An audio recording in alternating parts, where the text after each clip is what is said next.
Ton of news today. Ton of news. Welcome aboard Big Sills. National Football Show. And wow, just when you thought the news couldn't get any bigger out of Philly, bombshells hit today. Eagles lose both coordinators. And now, what direction does that team take? Interesting, too, how young these coaches are today in the NFL. Remember what I told you a couple days ago. One of the most important things that you're seeing with a lot of teams now, they're going with the analytic guys. They're going with people that work with the front office now. They're not going with the old school offensive coordinator that's got a system. And they want every player to conform to that system.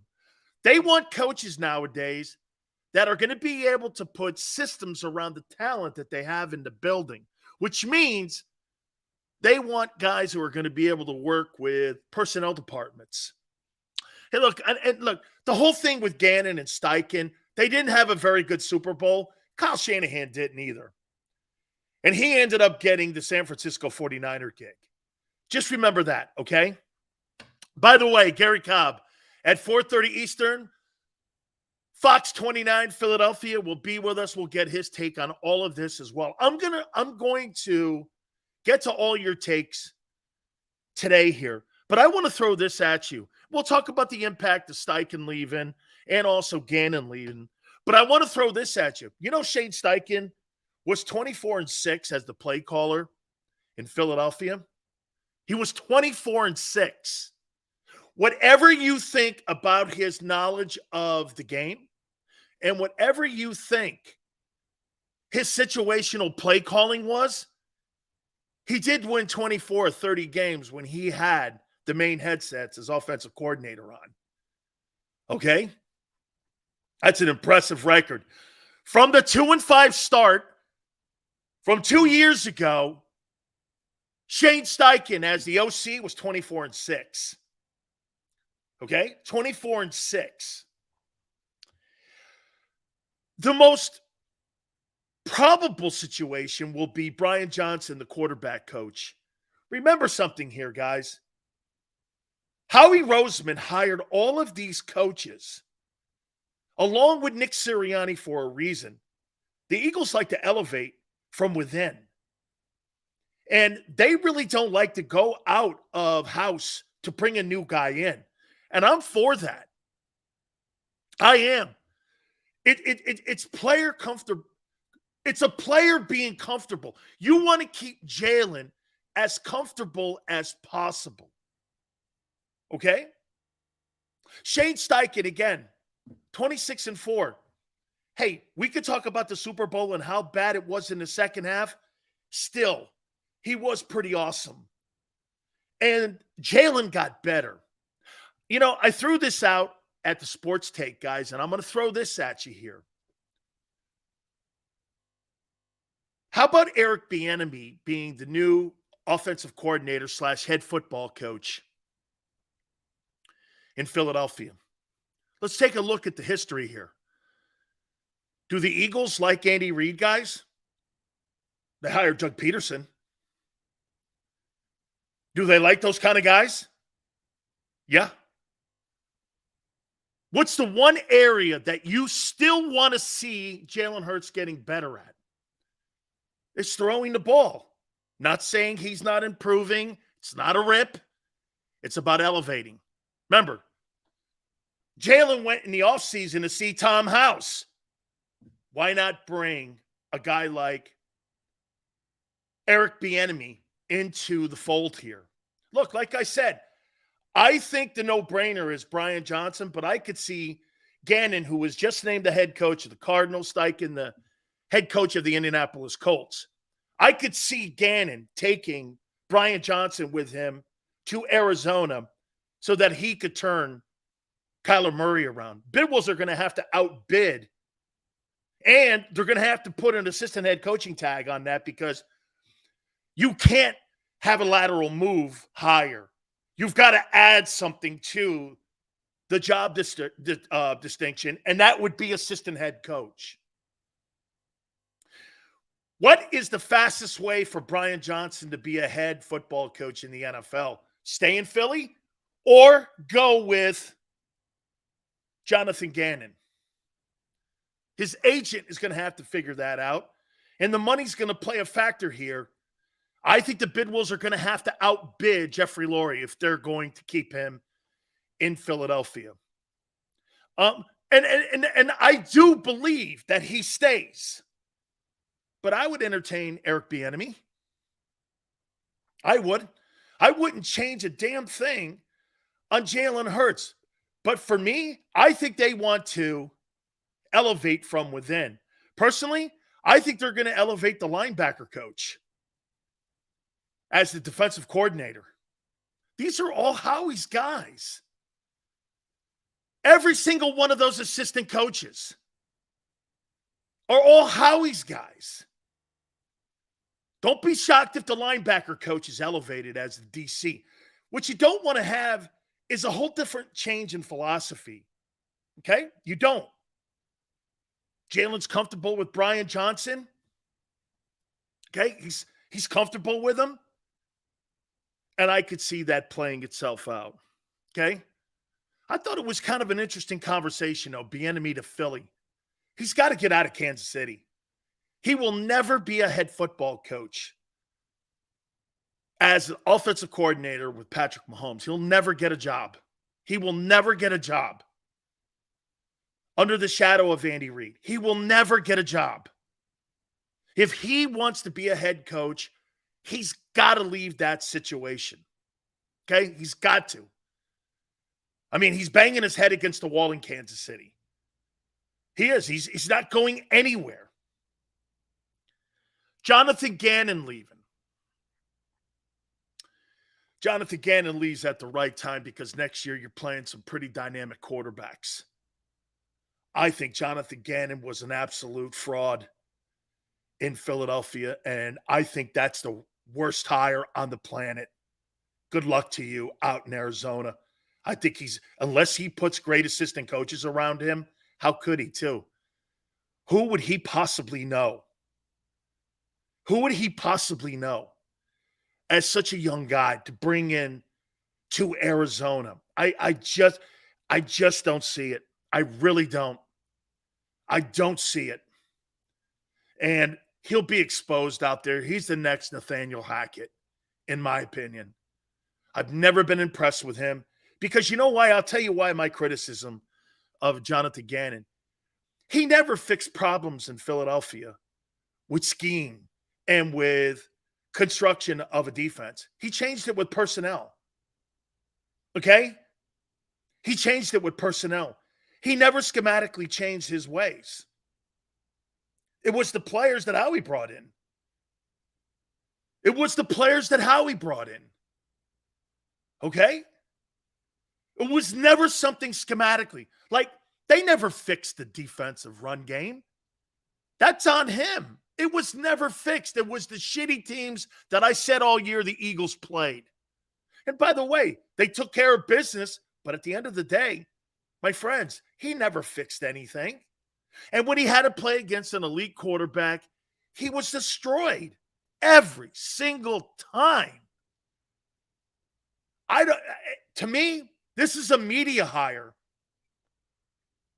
I don't get it. You hire a defensive coach for Kyler Murray. Man, you better have some really great ideas on who Kyler Murray wants to be the offensive coordinator on that new coaching staff in Arizona. You got a lot of work to do with him. That $46.1 million deal that you got on the table right now for him, and you're not going to see him until next October, man, that first year for Gannon is going to be a rough one. Good riddance. Good riddance. I believe that the Eagles are going to elevate from within. I think they'll look at a couple guys. Jared Mayo, maybe from the Patriots, who works on that coaching staff up in New England. New England's defense was pretty good. There's a guy that's out in Seattle that works with Pete Carroll that was a Miami Hurricane who's done a really great job with Pete and is a hot name for a potential defensive coordinator. I could see somebody like that, maybe even Mike Zimmer. Would you think of hiring Mike Zimmer? Mike Zimmer's a hell of a defensive coordinator. He's a hell of a coordinator. So the Eagles are going to take their time, not in any rush. They want to make sure, and first and foremost, who you're bringing back. By the way, know this, guys. Know this. You can't. How are you going to hire a coordinator when you don't know what people are coming back? How are you going to know? How do you know what you have no idea. You have 4 guys under contract on the defensive side of the football. How do you know what you're going to look like? Right? Here's another one for you. You know, I was listening to the Sports Take guys talking about Bradbury and Slay. Man, oh man, oh man. Are you really going to pay $30 million for zone corners? Okay? Eagles, Sills, would you go after Eric Bieniemy as OC? Eagles, I kind of opened the show with that. I don't know his fundamentals on the RPO. You really don't have to really coach the RPO, do you? That's really a decision by Jalen. The RPO is in the quarterback's hands. The passing game, on the other hand, is in the offensive coordinator's hands.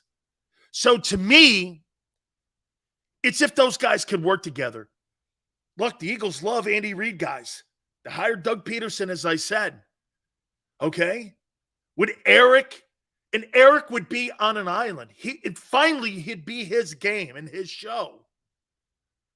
But that means the Eagles have to go out, and they would have to go out of the building and out of the NovaCare Center. I think their number one priority is trying to keep Brian Johnson, because I think that's who Jalen wants. And this is really about what Jalen wants here. The defensive coordinator, I think you've got to wait and see who comes back first. You don't even know what your secondary looks like. You have no idea what your linebacking core is going to look like. How could you hire a defensive coordinator? Now, maybe that defensive coordinator would be in a better position when we're talking about who to keep, not to keep. Right? Maybe you hire him first. I'll tell you what, there is so much work to do for the Eagles in the offseason. There's a ton of work. Free agency, drafting, coordinators now. Boy, I'll tell you what, for a team that won the NFC, there are a ton of question marks going into the mini camps and into the draft. DC says, I'm so glad Gannon is gone. I don't know if it was the corners or Gannon's philosophy. I think Slay has man coverage ability. It was Gannon's philosophy that neutered them. Your takes have been great recently. DC, thank you. Yeah, don't ever tell me the Eagles had the best corners in the NFL when you're playing zone. DC, how do you know that? A ton of work for them and a boatload of content for us. Absolutely. Dude, this will never be boring all the way through, in my opinion, until the fall camp. There is a ton of stuff to hit on here. By the way, I got into a back and forth with Seth Joyner on Twitter, and I love Seth. He and I are great friends, and I'm so happy that we can go back and forth like this, and we're going to get him on later in the week here. Can we steal Steve Spagnuolo? He's not leaving Andy Reid. He's not leaving Andy Reid. Michael says Jalen Hurts and Brian Dawkins are the only true MFN leaders I've seen for this team in 25 years. Jalen's a leader. This is for you, Big Sills. Al Golden from Notre Dame. Bob! Boom! Bob! I'll tell you what. Oh, my God. Bob, you just got my blood boiling, and you know that. I hate that guy. Sills, what position should we draft? I actually have that. Fair enough. I guess we'll find out about Slay. I just, DC, you can't tell me that you have the best cover corners when you can't stop elite quarterbacks and you play zone coverage. And I'm not paying $15 million for a zone corner. All those guys had to do all year is play center field. Eagle fan. Yeah, it's Brian Johnson. I would love for him to learn more under Eric. And then Eric will be a head coach and Brian can learn more stuff with the RPO. Eric Bieniemy's got to get out of Kansas City. It's killing his career. Look, he's got enough with the shaded pass that he has.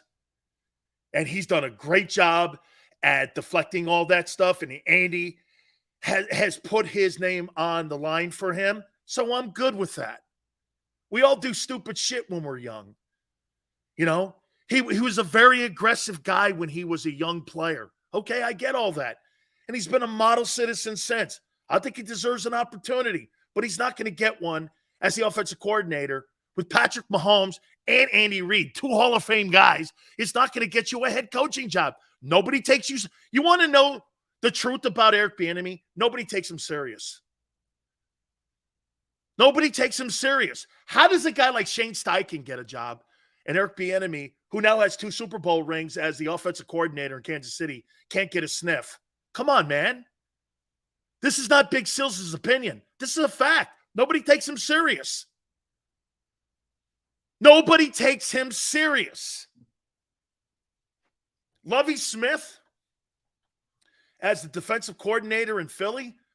Let me tell you something. If you ever got Lovie Smith as your defensive coordinator, that would be a coup. He's better than Vic Fangio. Lovie's a better coordinator. And don't let that personality fool you.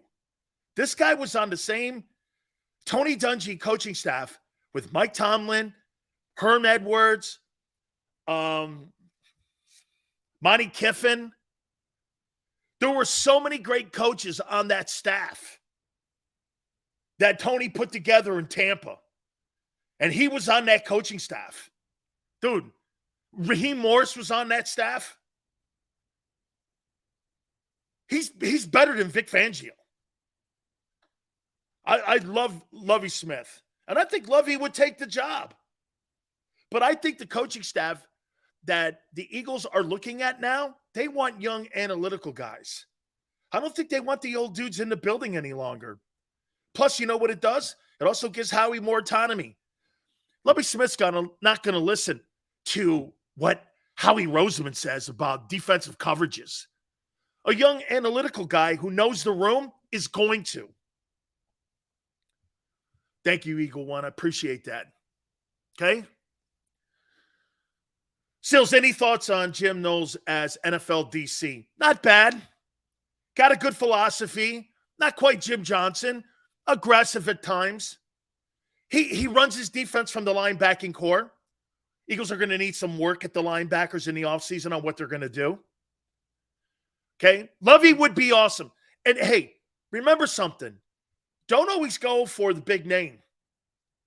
A lot of coaches nowadays like to go for the young analytical guys. Okay? Rex Ryan is a no-go. That will never happen. Absolutely never happen in Philly. That is the antithesis of what they don't want anymore in Philadelphia is Rex Ryan. It's not that he's too old. They don't want that mentality. They want people they can work with. They want departments working with each other. When you have old school guys, they don't like working with the personnel department. They think the personnel department should be seen and not heard during the season. That's not how that works in Philly. Okay? See, Howie likes to dip his beak in every room in the building. That's how he keeps control of everything. And some coaches don't like that. Okay? And when a coach starts putting their beak in Howie's room, you become Doug Peterson and fired.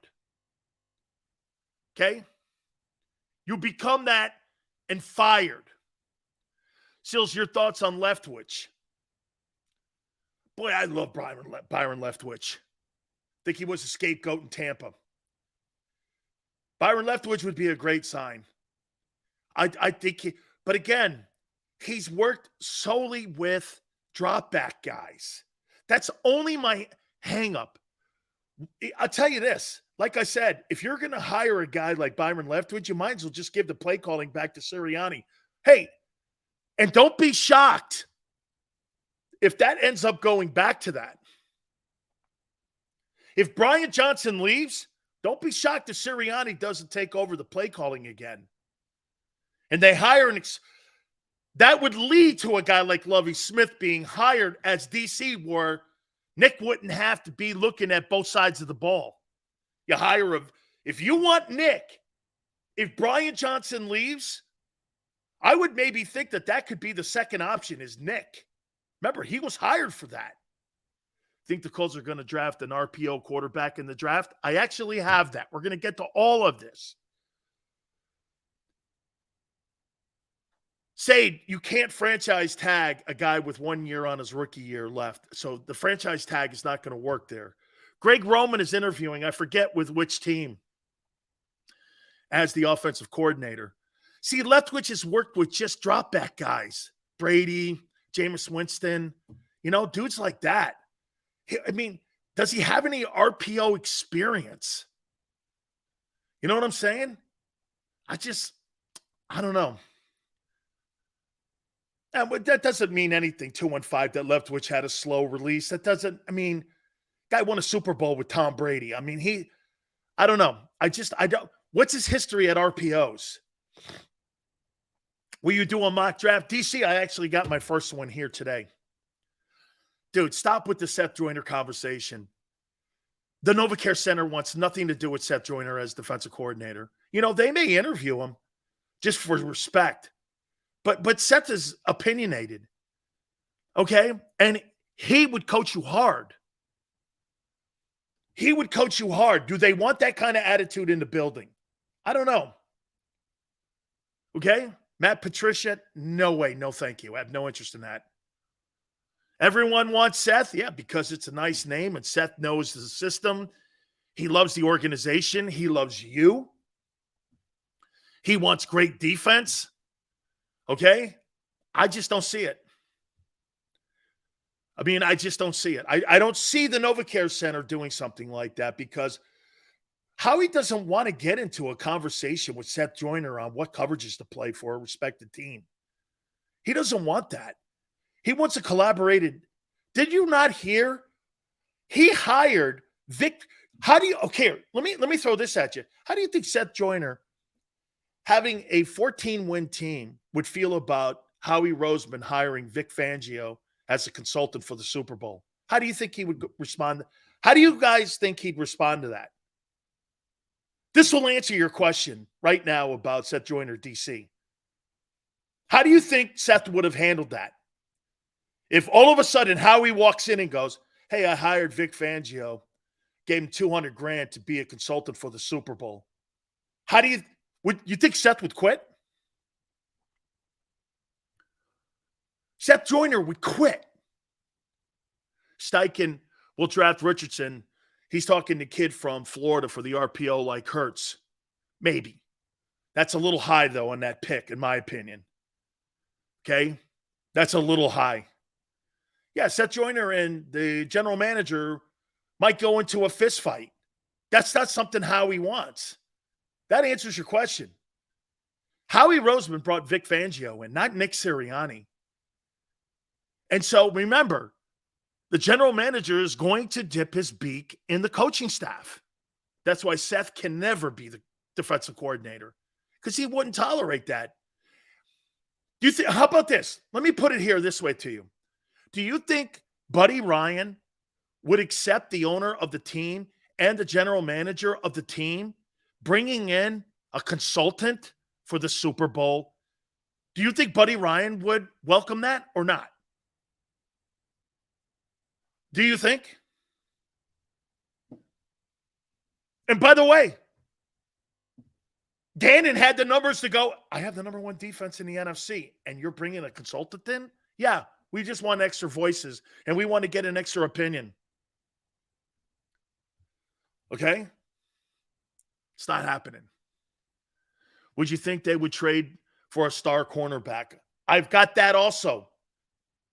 We got top free agents to look at today. We got a ton of stuff today. Promise you, we're going to get to it all. I got top free agents. I got a mock draft 1.0, our first one of the year. We also have our top 10 quarterbacks post-Super Bowl. We're going to do all of this. Promise you guys. Promise you guys. All right. Let's get to the topics here. I had a back and forth with Seth Joyner on Jalen Hurts. And I want to read you something here. Guys, I'm not paying Jalen Hurts $50 million. I am not. I said this. Hey, Tone, can you do me a favor? Can you tell me what the guaranteed money that Kyler Murray got from that $46.1 million deal? Everyone keeps looking at the annual deal. Look at the guaranteed money. Because again, folks, the greatest contract in the NFL is not Patrick Mahomes' deal. The greatest contract in the NFL is the guy in Cleveland's deal. Okay? Because it's fully guaranteed. No strings attached. No bullshit. And you can do so many more things with it. The Watson deal is the deal. So look at this. Tone just said this. He goes like this. $103 million of that contract that Kyler Murray signed is guaranteed. Do you know what I want to give Jalen? I want to give him 3 years at $45 million fully guaranteed. And do you know what that comes to? Watch this. That's $135 million guaranteed. It's $35 more million than Kyler Murray is going to bring home. And on top of that, Kyler Murray may not ever see the end of that contract. Total guarantees, 189.5. The signing bonus for Jalen, and he'll only be 27. When his contract is up, he'll make $60 million if he puts the same type of year in. Let me show you something here. Okay? By the way, I don't want to shortchange the kid, but I want to protect myself from injuries. And I want to protect my roster. I have to have a roster. Watch this.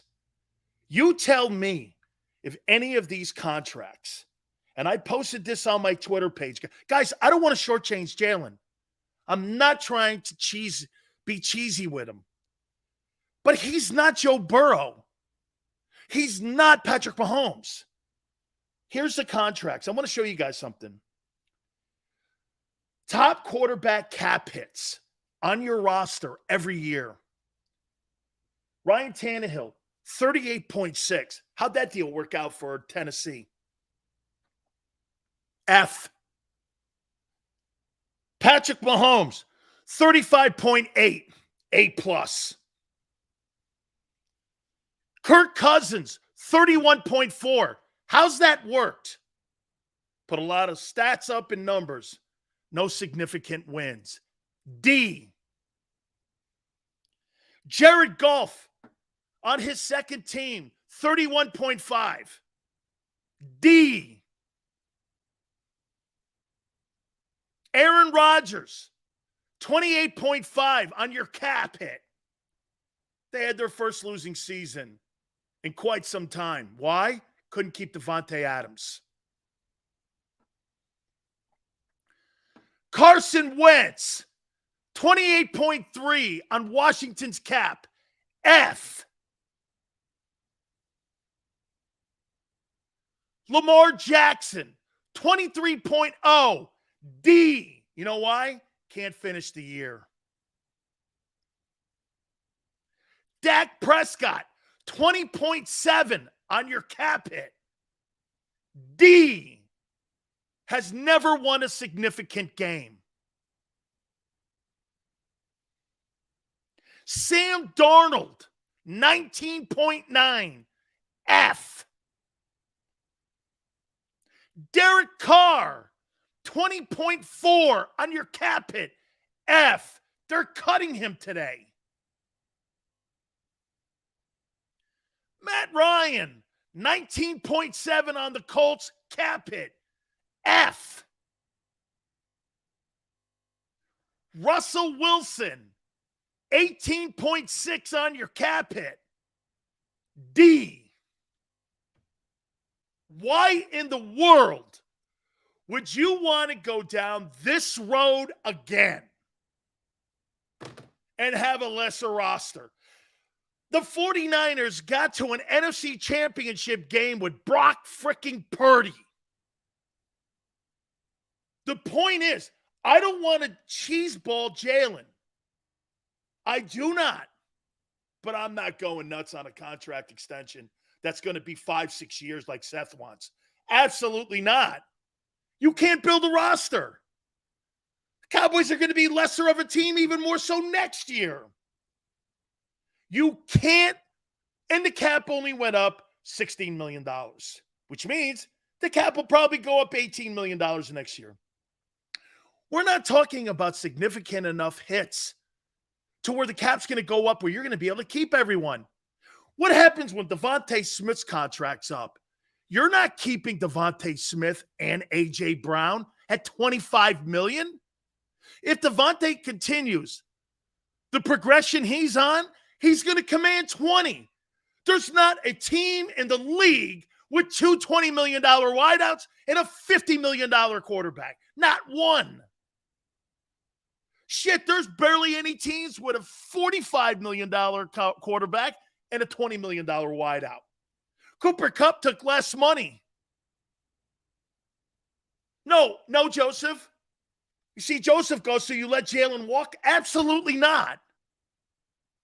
But the shorter the term the deal and guaranteeing it.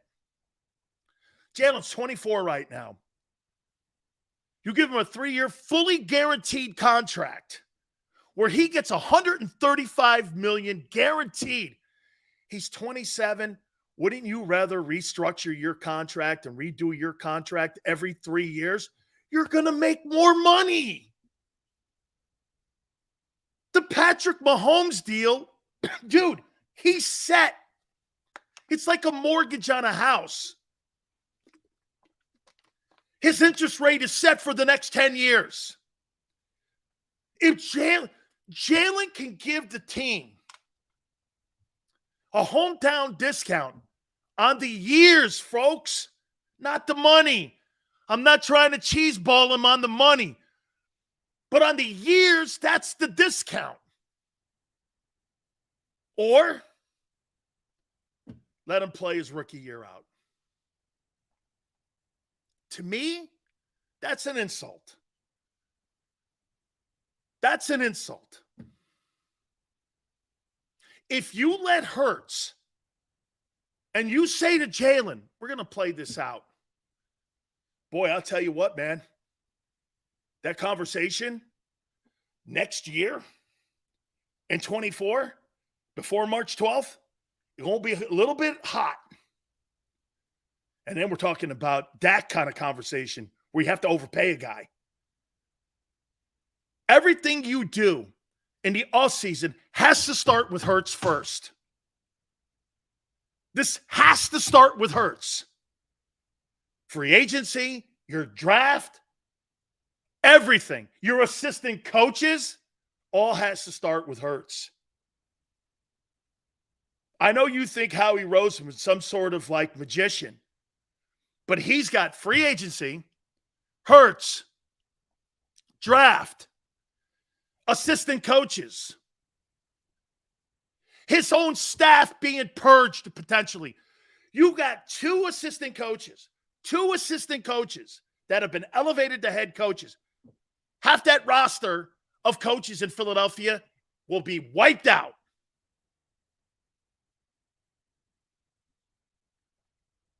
What are you going to do? I'll tell you this, of all the teams in the NFL that had a successful season, the Philadelphia Eagles will have more question marks going into the offseason than any team in the league. And that includes the shitty teams. Because one false mistake could put this franchise back. You draft the wrong guy. Jordan Davis sucks. Jacoby Dean never gets on the field. You overpay Jalen. You start losing players, significant ones. You don't re-sign the right ones. You go after poor free agents. Everything fell in line last year for Philly. Who's under the assumption that, remember something, 3 years ago, you were a 4-win team. You don't think you can revert back to that team in 18 months? You did off the 17 team.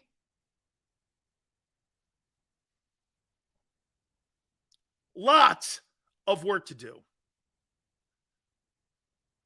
Boy goes, Jalen made leaps. Imagine how much better imagine how much better he'll be. Are you sure about that? The quarterback coach and the coordinator may be gone. Really? So you think he continues to elevate? I think that's wishful thinking. What happened to Carson Wentz when you lost your coordinator? Can you guys tell me? What happened to Wentz after that MVP season? And you extended him. And Frank got the Indianapolis job. How'd that work out? You're not cooked. STN, you're not cooked. You're not cooked. You're not cooked.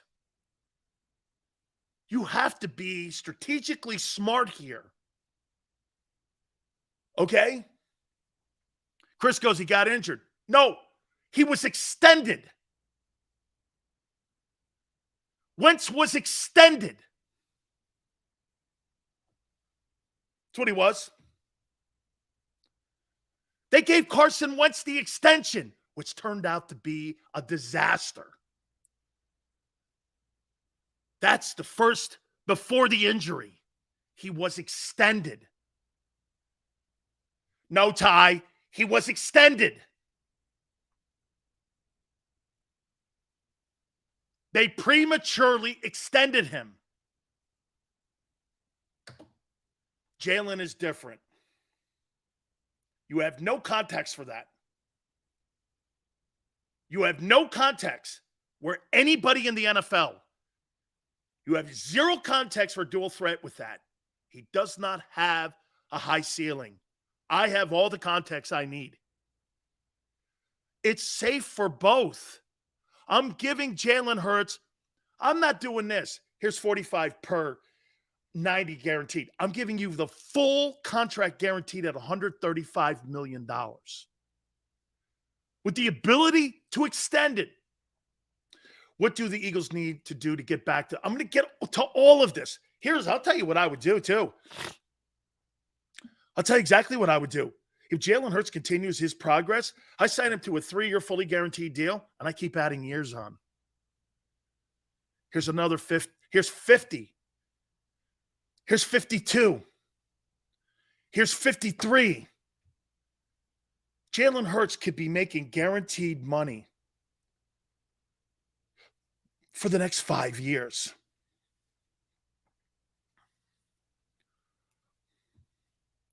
Bruce has no idea what we're talking about. It's above you, Bruce. Just sit back and listen, son. I'll help you out. Okay? Sit back and listen, son. I'll help you. Seals, you doubted Hurts. No. 2020, like everyone else did. I still doubt his health. He's been hurt 2 years in a row. That's not going to change. And he's going to continue to get hurt. He's been hurt 2 years. He's missed games 2 years in a row. Yes? That's a fact. I don't care what the hell you say. He's not going to give you 17 games every year. He's just not. No player wants to be I didn't say year to year. I said a 3-year guaranteed contract off the extension of 1 year remaining on his rookie deal. You keep adding, you can add extension years on a contract. He'll be ahead of the game. If Jalen Hurts goes into this season and you sign him this offseason with a 3-year contract extension, he plays 2023 at an MVP level, add another year. You can do this, according to the new CBA.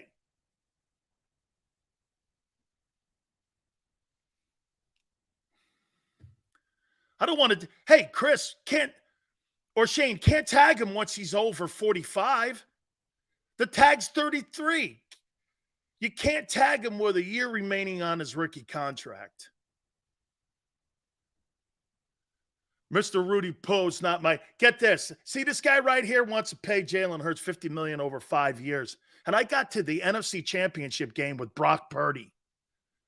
I got to the playoffs with Geno Smith. Great.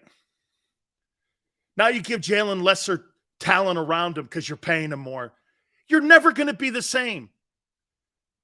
You know, this may be the best Jalen's ever had it. This may be the best that he'll ever see. Because you know why? Follow me here. Trigger said, Hurts wins 9 games by himself. Pay the man. Absolutely not. Follow me here. Does Patrick Mahomes have a lesser team now than he did when he first went to the Super Bowl? Yes. He's not Patrick Mahomes, though. Jalen Hurts is not getting to a Super Bowl with a tight end and a bunch of dudes and a fair offensive line. He's not. He played on a loaded team this year. That's going to be maybe the best it's ever been. When you pay these guys, this is what happened to Russell Wilson. Why do you think Russell Wilson never went back to a Super Bowl after the beginning of? Because he was on a third-round contract. Once they started paying him, ripped the defense apart, ripped the offensive line apart, never went back. Facts.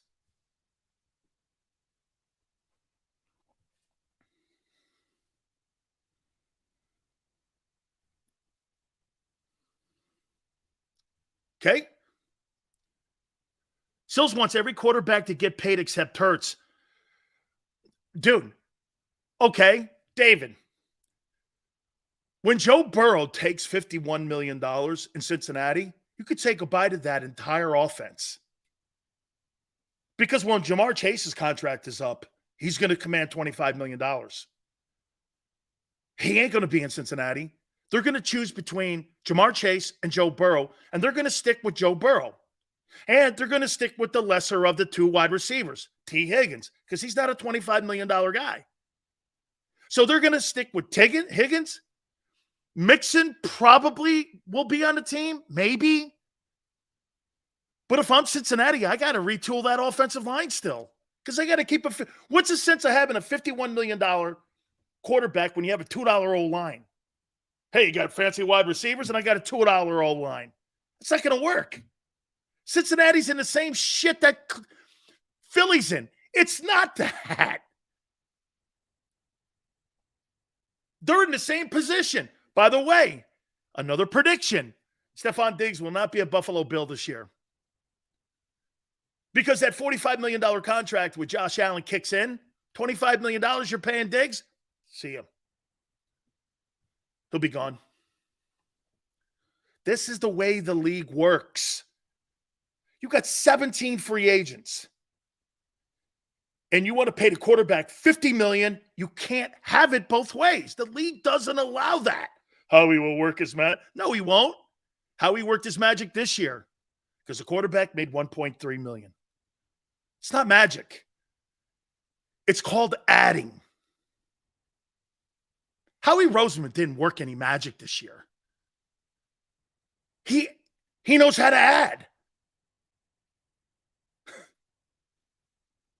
The magic was the players all panning out and having all career years. Brock Purdy, have you ever seen an NFC title game where a quarterback makes $937,000 and the other guy makes 1.3? And both rosters are the best rosters in the league. You think there's a coincidence to that? No, probably not. How dumb can you be? Some of you. Howie did awesome? Yeah, great draft, guy. Jordan Davis better pick his fat ass up. Okay? He was smart adding and building a solid roster. For the year, what's this? Yale, there's no foundation. What foundation is it? The quarterback? Okay. The O-line? By the way, so here, you basically, in theory, have 3 guys making $20 million on your football team right now. Your 2 offensive tackles, one makes 18, the other makes 16, and your wide receiver makes 25, and you want to pay your quarterback 50. Okay? That's $120 million in 3 players of a $224 million cap. You're not adding. You're dreaming.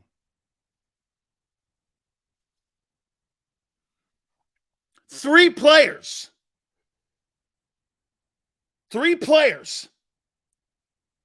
are $60 million.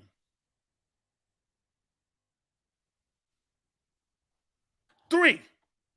Put your quarterback with 50, 110 of your 224. Well, you got 50 other guys you got to pay.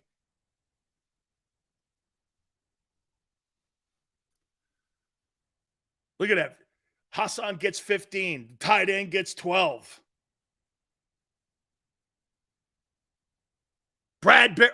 Slay gets 18. You don't have the money. Or you do when you cut people or trade people. What are you doing? This is my point about Hurts. You've got to be smart here to keep this roster intact.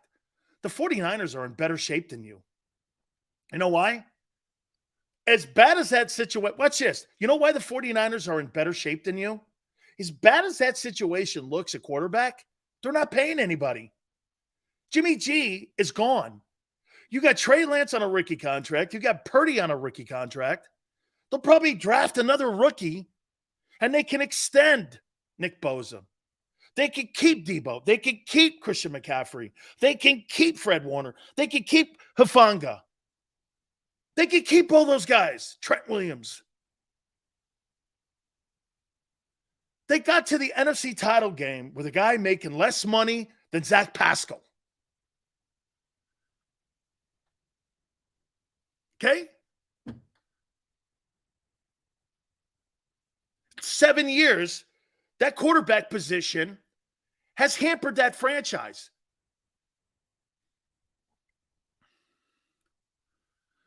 You're preaching right now, not going to lie. Okay? Telling the truth, that's why.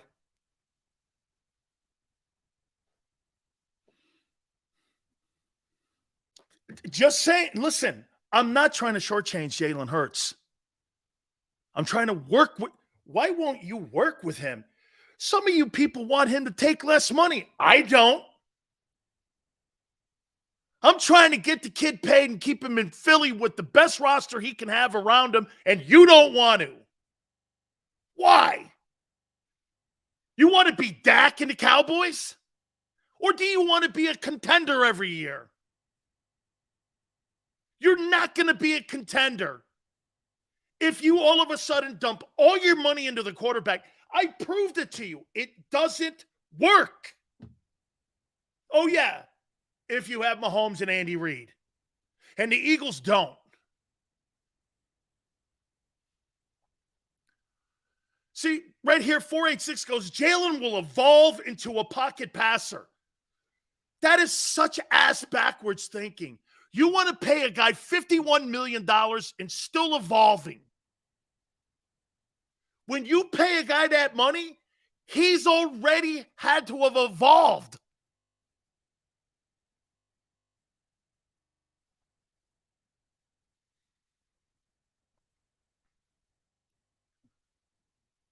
I didn't say less money.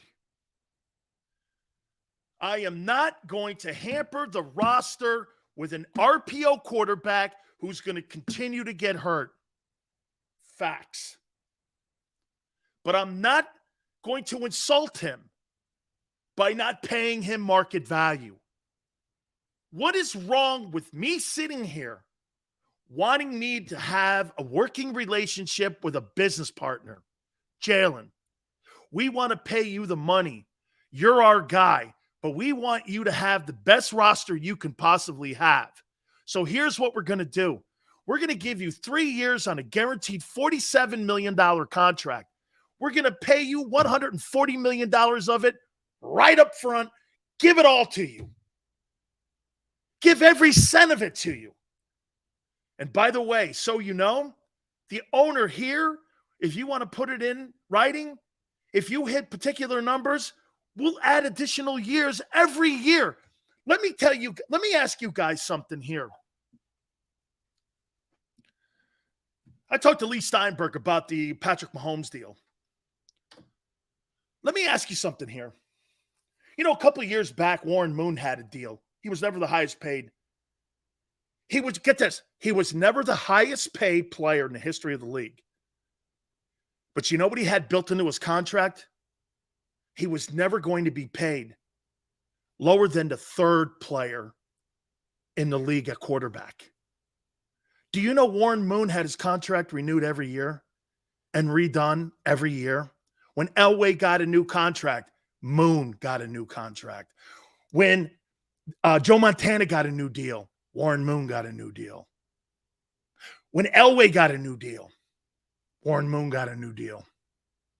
Who made more money? I didn't say take less. I want a team around me, though. What's the sense of having $50 million when you have a lesser team and you're not going to go anywhere? What's the sense?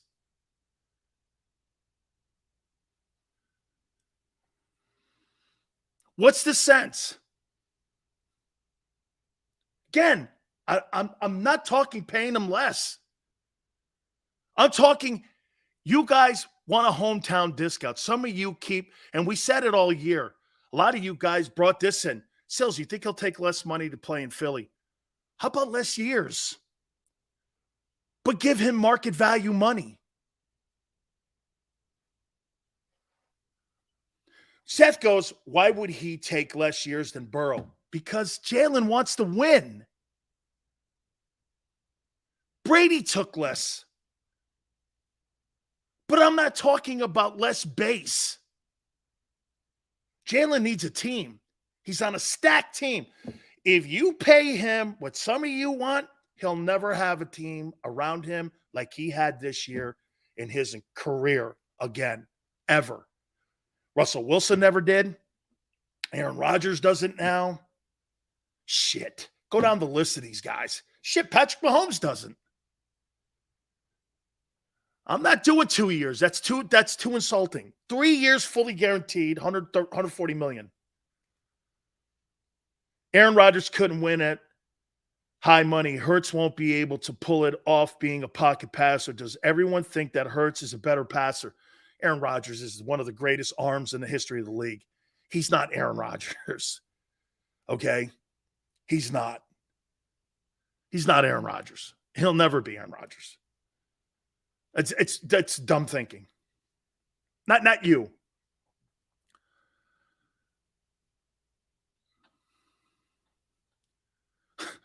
Look at your career. Jalen is a star now. That's got nothing to do with it. It's about keeping a star team around him. Why in the world would you have a problem with me saying I want to pay him market value but try to keep his team around him? What are you thinking? Don't be stupid. Don't be stupid. Okay? Don't be stupid. What we're trying here, look, there's got to be a happy medium between Hurts and keeping the roster together. Hurts is a winner, has no bearing on this. Hurts has a ceiling. I don't know about the ceiling, but his ceiling of length of career doesn't favor his style of play.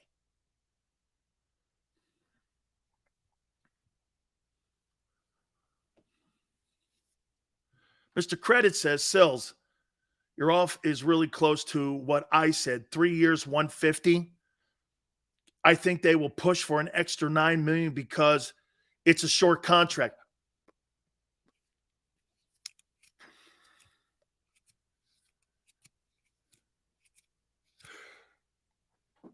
Yeah. Hey, yeah, what everyone? How about if you gave Jalen Hurts $50 million and you guaranteed $150 million of it? Is that insulting? And it's an extension. And it'd be 27. 50 million? See, I don't have the problem with the base. I have the problem with the years because I don't want the roster tied up.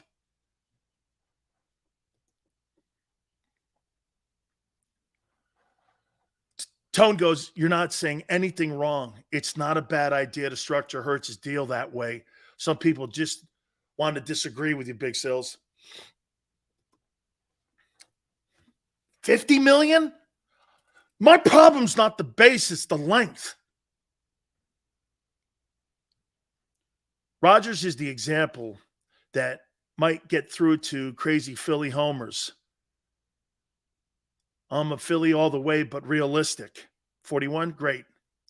Do you think Hurts will be able to continue developing into more of a pocket passer or possible Mahomes-type quarterback? Dude, to say that he's going to be Mahomes is, I think he could be the best version of Russell Wilson. I think you guys are right.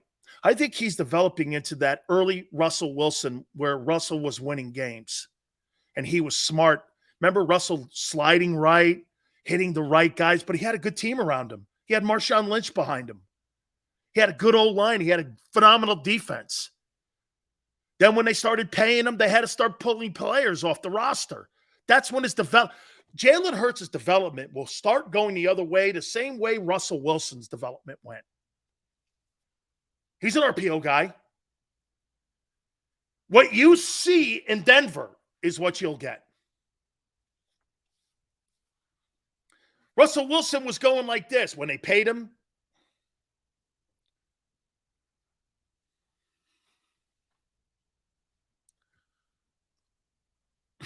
Look at 2020. Hurts is better than Wilson. Yeah, you got to do a little more for me to go there. Russell Wilson's going to the Hall of Fame. Okay? You got to do a little more to just get to a Super Bowl. Like Tone says, you just can't put your name on the test. You've actually got to turn it into the teacher and get a grade on it. Okay? You don't get credit. That's like telling me, well, do you give Jimmy Garoppolo credit for getting to a Super Bowl? You guys hate Garoppolo. He's done just as much, if not more, than Jalen. Hurts is not better than Wilson. Russell Wilson, early on, with that team he had, how could you tell? Russell Wilson had a loaded team too. How could you tell? Stupid comment to even make that he's better than him. How can you tell? Russell Wilson had a loaded team. Hey, it's just Philly blindness. So I'm all right with that. Russell Wilson won a ring and he's got 2 NFC championships to his name.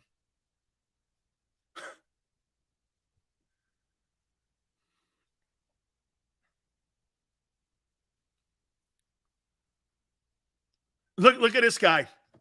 Jimmy G was never an MVP candidate. Carson Wentz was. And actually, Carson Wentz was on a football team that did something in Philly that no other team has ever done. Actually, was one of the catalysts that helped that team win a Super Bowl. So you want to go there? Carson Wentz was an MVP candidate, got paid, helped that team win a Super Bowl. I could play that game too.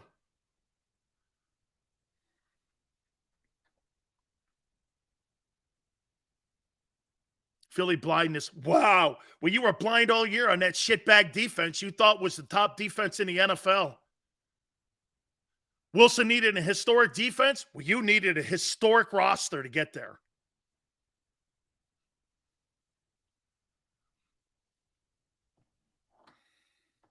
Where did Wentz wind up? You know where he wound up? In the millionaire's home. Now this guy's going back to Stahlback when they didn't have a salary cap. How dumb is that take? How dumb is that take? We're in a salary cap era, guy. Try moving it forward a little bit here, you know? Back when players were slaves and they had to stay at one place. Thank God for Reggie changing it. Guys going back to the Steeler days when they put their helmets in their back pocket. You break.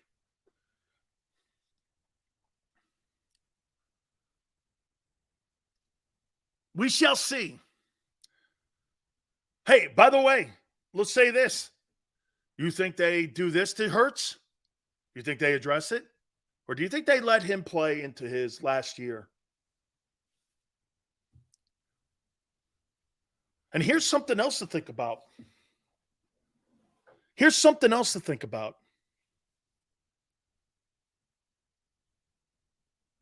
I'm gonna take a timeout.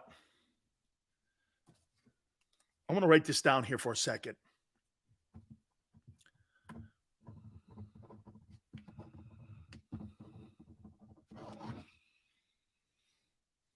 This could be critical in the negotiations for Jalen. I got to look something up on the CBA. Hit the like button. Don't forget Gary Cobb from Fox 29. Keep it here, hour number 2 coming up. Keep it here on the National Football Show. When it comes to the fight against insurance companies, large corporations, and the healthcare industry, injured victims are always the underdog. But that doesn't worry us. At Messa & Associates, we're an injury law firm from Philadelphia, and we come to fight. Our clients know that they've got representation with a chip on its shoulder, and it's the same chip that makes Philly the toughest city in the country. Call 215-568-3500 or visit us online at messalaw.com. Messa & Associates, the toughest injury firm in Philadelphia.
Hi everybody, my name's Jason Lombardi. I'm an inspector at DryTech.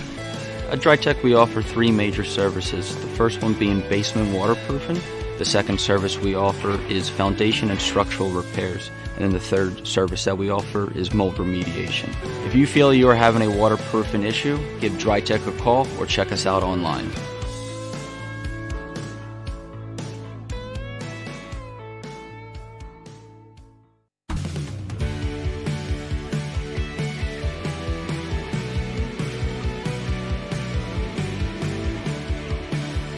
My name is Fran Salerno. I'm a managing director here at Del Valle Insurance Group. Been in the business for over 36 years, saving people money on their insurance needs. Give us a call. Let us help you custom design an insurance plan that meets both your needs and budget. Did you know taxes could be your biggest expense during retirement? Are most of your assets in tax-deferred accounts like IRAs and 401ks? Taxes are historically low today, but we're facing significant headwinds in the future. Do you have a plan? The Thrive Financial team has more than 100 years of experience helping people across the Delaware Valley with forward-looking tax planning. Learn how to shift your money from forever tax to no or low tax accounts. Get your Thrive Retirement Tax Playbook today. Go for the beers, go for the cheers, go for the hit and the hits, go for the scene, go for the screens, go for the gallery. Go for the win. Go to Ocean.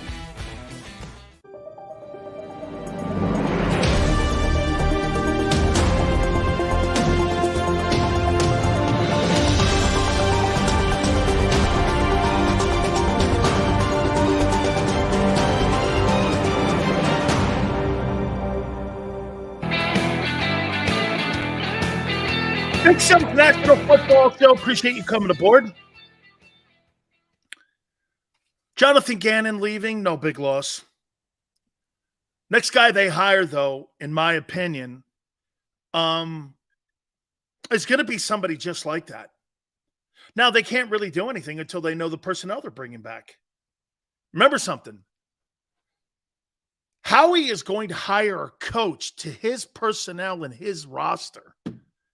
You guys are insane if you think these coaches have any say in the roster. They have no say, including the head coach. He has no say. He had to beg to get Zach Pascal in the building.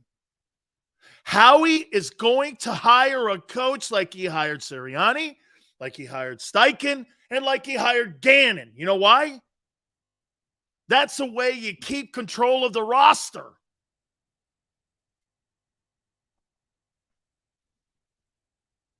Okay?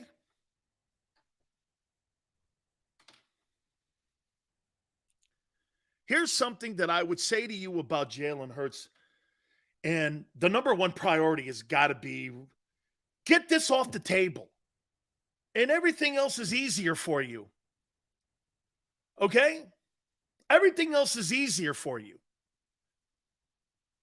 I'll ask you this question. Gary Cobb, by the way, bottom of the hour. Man, we got a ton of shit here today. If you're Jalen Hurts and Clutch Sports and you're Nicole, do you wait for Joe Burrow, Justin Herbert, and Lamar Jackson to get their deals done? Do you want to be the first one up?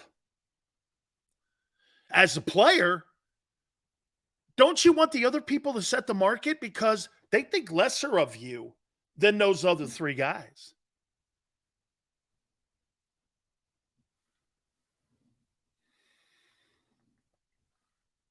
They think lesser of you than Herbert, Jackson, Joe Burrow. No, the league does. I'm not saying the Eagles do. Just saying how they're perceived. Don't you wait? Would that piss the Eagles off? The Eagles come to the table, say they put a deal like I'm suggesting. 3 years, 50 million, 45, somewhere in there, between 45 and 50. Again, like I told you, I don't have a problem with his base. I don't want to get my roster tied up like that. I'm trying to put as many good players around the kid as possible. Not have to take away from the roster like every team has to every year. I'm trying to help him and pay him at the same. You can't do this. Here's $60 million, and you're the Packers. It's not possible.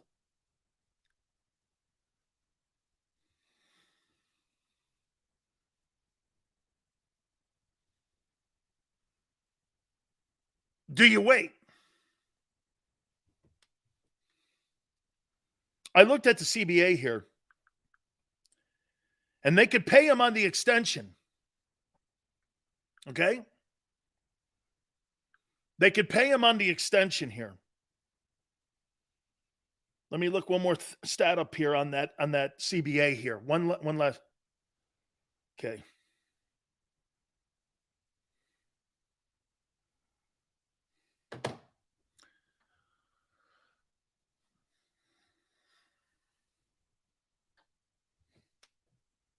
And by the way, I haven't seen that news that Justin Herbert signed a $49 million deal.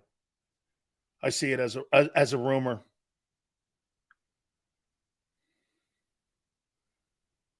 Tone, can you look that up for me? I don't see that. I have not heard. They're not jumping the gun like that. And by the way, the Spanos family putting $49 million out there like that, you don't know the Spanos family like I do. Okay? If you're Jalen Hurts, don't you wait for other people? Okay? Don't you wait for other people to set the market?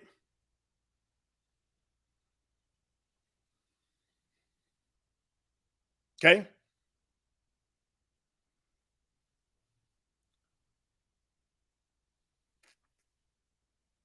Oh, that's going to be a nasty conversation. Watch this. It is going to be nasty. And you know what's crazy is that Eagle fans think that this negotiations with Jalen's going to go smooth. Okay? It's going to go smooth. Cincinnati's cheap. San Diego / LA's cheap. The Spanos family. And Baltimore's kind of hedging their bets on Lamar Jackson because he's always hurt. But in Philly, it's going to go because Jalen's a good dude. Don't confuse money with being a good guy. It has nothing to do with one another. People who are billionaires because you know why? They take advantage of other people. That's why they're billionaires. Okay?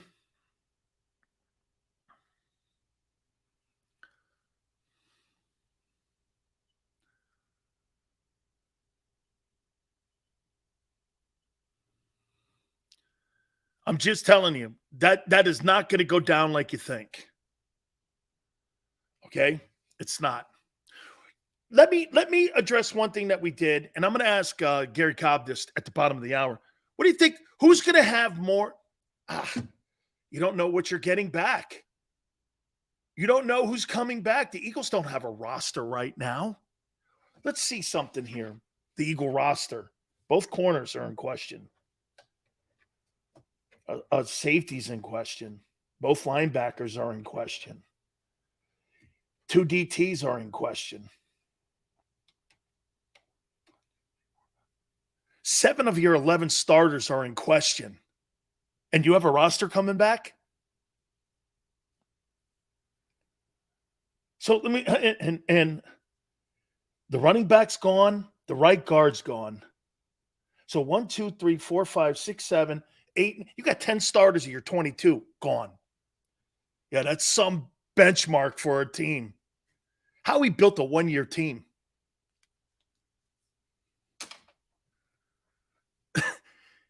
He built a 1-year team. Man, he got the best out of that 1-year team, though. 1-year team. Hey, to say he's going to hit a man. 1-year team. Jack goes like this. Free agent's not gone. So you're going to pay you got one guy in Slay making $18 million. This guy Jack thinks you're going to pay Gardner Johnson $12 million, Bradbury $14 million. You're going to have $50 million and 3 guys in your secondary. Bro, you ain't keeping but one of them guys. Unfortunately, it's Slay. Bradbury and CJ are gone. You're not keeping them guys because they're going to go on the open market and get enormous money. TJ Edwards is not sticking around for $4 million at what the organization is going to offer him. He's going to go make $7 million. The cap hit for a linebacker is 20. You ain't signing him. Shit. Hargrave is $19 million. He's making 12 now. You're going to sign him for 20? So let me get how much money are you passing? So wait a minute. You want to give, according to Jack here, Jack wants to give $15 million to Bradbury. He wants to give $15 million to CJ. That's 30. You're paying 18 now for Slay. There's 48. You want to pay another 16 to Hargrave. That's 63. You're paying 15 to Sweat. That's 78. And you're paying 15 to Reddick. That's $93 million on your defense. I haven't even got to the offense. Wait, Here's 93, and let's put 50 for Jalen. That's 143. Well, wait a minute. Both tackles make 40 combined. That's 183. Your wide receiver makes 25. That's 210. Oh, just in time. You got $14 million for the rest of the team. So Jason Kelsey's gone. Where are you getting this money?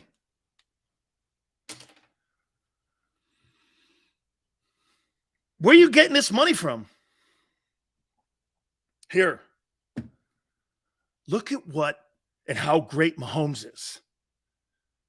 They had 9 rookies at one time starting on that Kansas City team this year. They had no wideouts. And by the way, they schooled that so-called great secondary of the Eagles and Jonathan Gannon, who was pathetic in that game.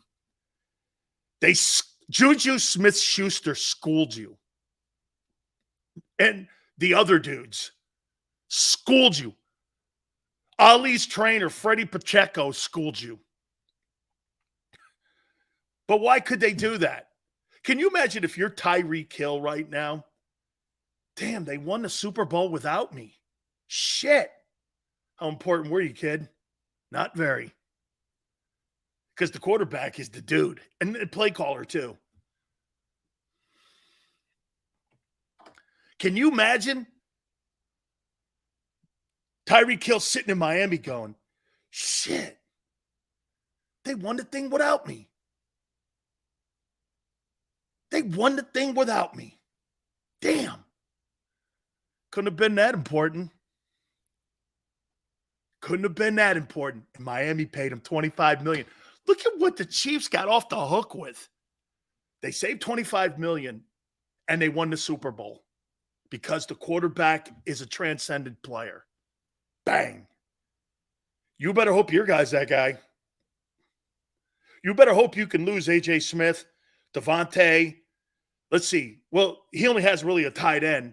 So if you lose Devontae, Miles Sanders, and A.J. Smith, you better hope Jalen can carry that team. Oh, and both your one tackle stays, and the other 3 guys go. Because they don't have anybody but Orlando Brown on that team. You better hope he's that guy. Hill's actually getting $30 million a year. So wait a minute. The Chiefs got off the table with a $30 million hit on their cap, sent that guy to Miami, got draft choices back, and won the Super Bowl because of Mahomes. Man, that's getting it done. That's getting it done. That's confidence in the guy you got as your play caller and your signal caller. Damn, that's how you do it. They got cheaper and won the Super Bowl. That's the key to what I'm trying to tell you. The Chiefs got cheaper and won it. They got cheaper and won it. Teams usually have to pay. Like, look at the Cowboys. The Cowboys have to continue. You know who's next is Zeke. He ain't making $20 million this coming year. That's dead cap money. Woo! Cowboys, man. They love their dudes. Unfortunately, it usually results in dead cap money. That Jalen Smith contract was a train wreck. Look at Mask. I never said, shit, wait a minute. He goes, Mahomes is cheap, $42 million a year. Yeah. Kyler Murray makes more. He's under market value. Jalen Hurts will make more than that guy in Kansas City, and that guy in Kansas City might rival Tom Brady when his career is all said and done. Yeah. He's under market value now.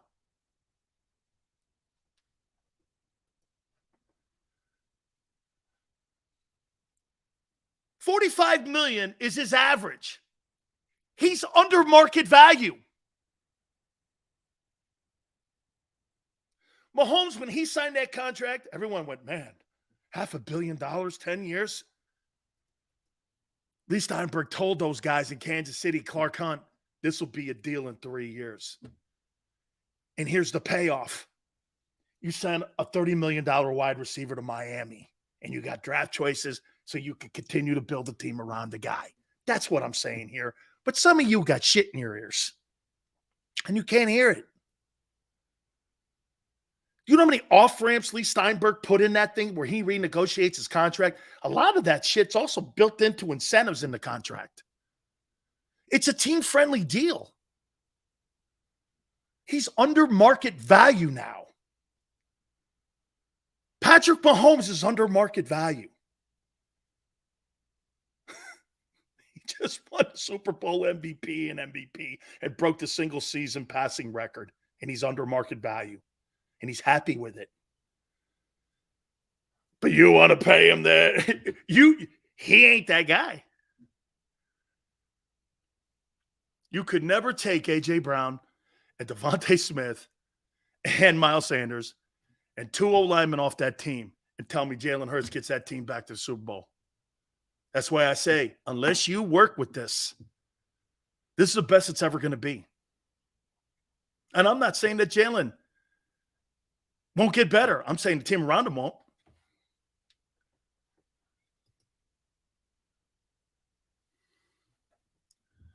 If Mahomes decided to re-up, he'd get $60 million. Yeah, but that's one of the things they built into the contract.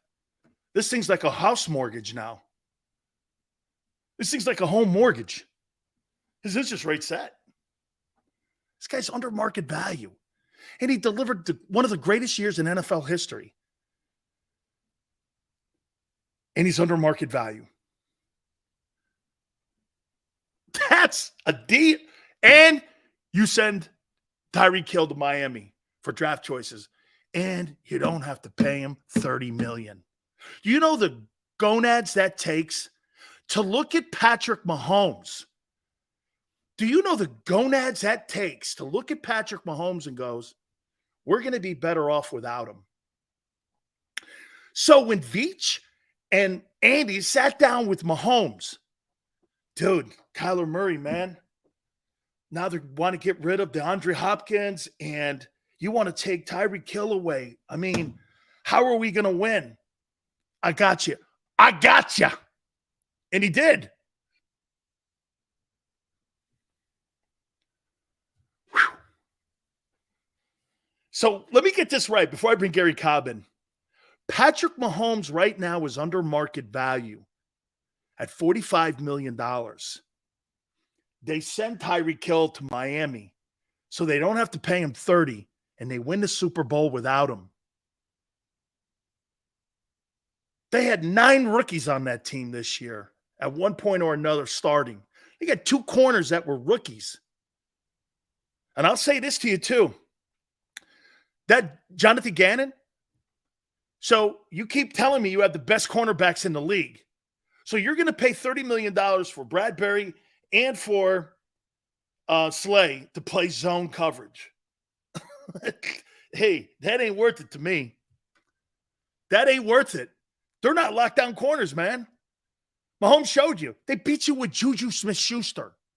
Who's he? Let's bring in Gary Cobb, Fox 29. Gary, man, I'll tell you what.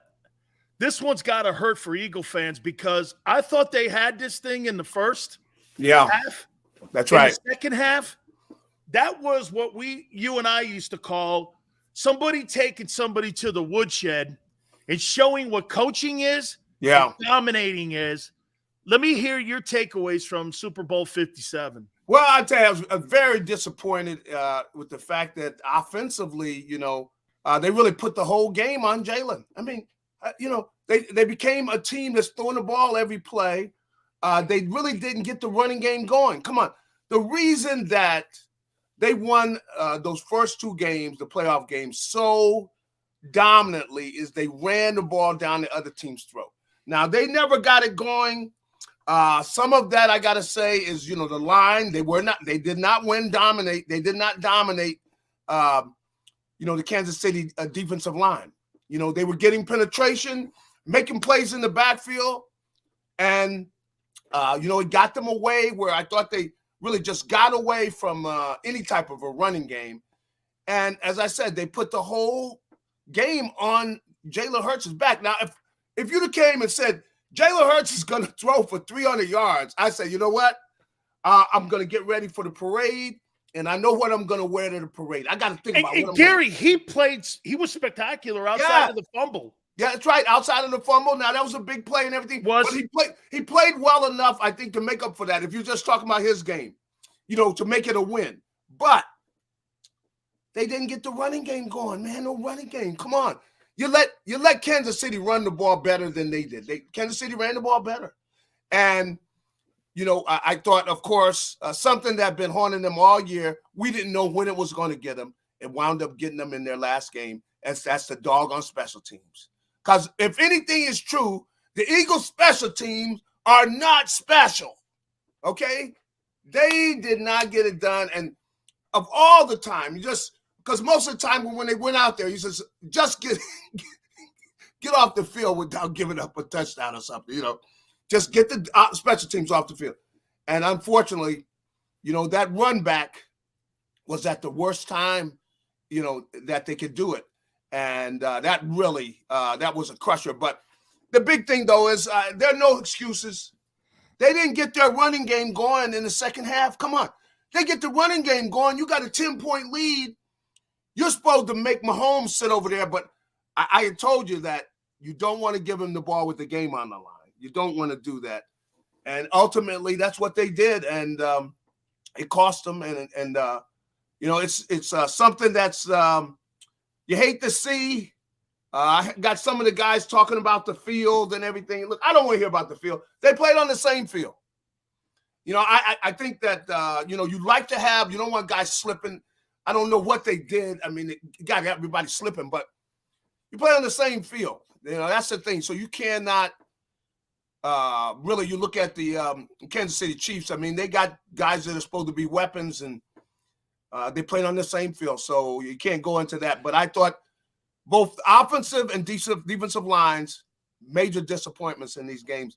Absolutely. They did not dominate like they did in the previous games. Too, Gary, I'm going to make a comparison to something, and maybe obviously the lights were brighter on Sunday, but to me, Quez Watkins has to make that catch.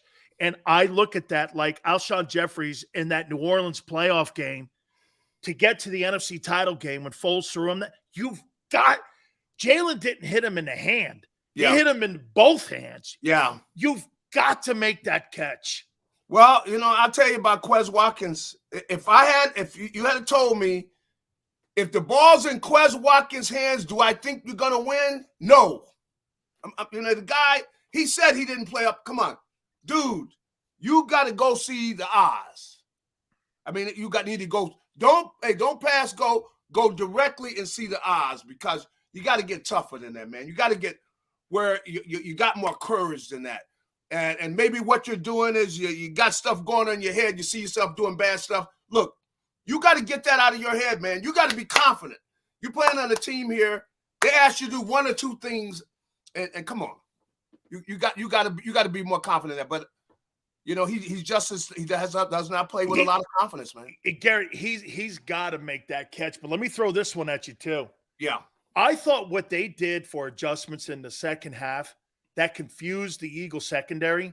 Yep. They were running so many crossing routes that they were trying to pass receivers off. Come on, and man. the reason that they were so wide open, Gary, was because there was confusion. How many times did you look up in the second half wide open, wideouts wide open because they were passing guys off and they were in that soft zone? But when you have a play caller like Reed and a quarterback like Mahomes, this isn't David Mills or Kenny Pickett. That's right. This is somebody that's going to take advantage of you. That's right. You got to communicate. But the thing you do, you can get to where you start trying to do too much, because guys can't always hear that. So if you got to just stay with your man, you fight through it and you stay with your man. Whatever you got to do, man. I mean, that was just terrible. You got guys just coming wide open. I'm going, what in the world? That's embarrassing when you do that. Clearly Absolutely. embarrassing, man. You know, that's not getting it done. Who do you think is going to be a bigger loss to the team? Or do you think any loss now that Jonathan Gannon has been named the head coach Arizona and Steichen has been named the head coach in Indianapolis? Do you think they'll elevate from within? Brian Johnson maybe to OC? Yeah.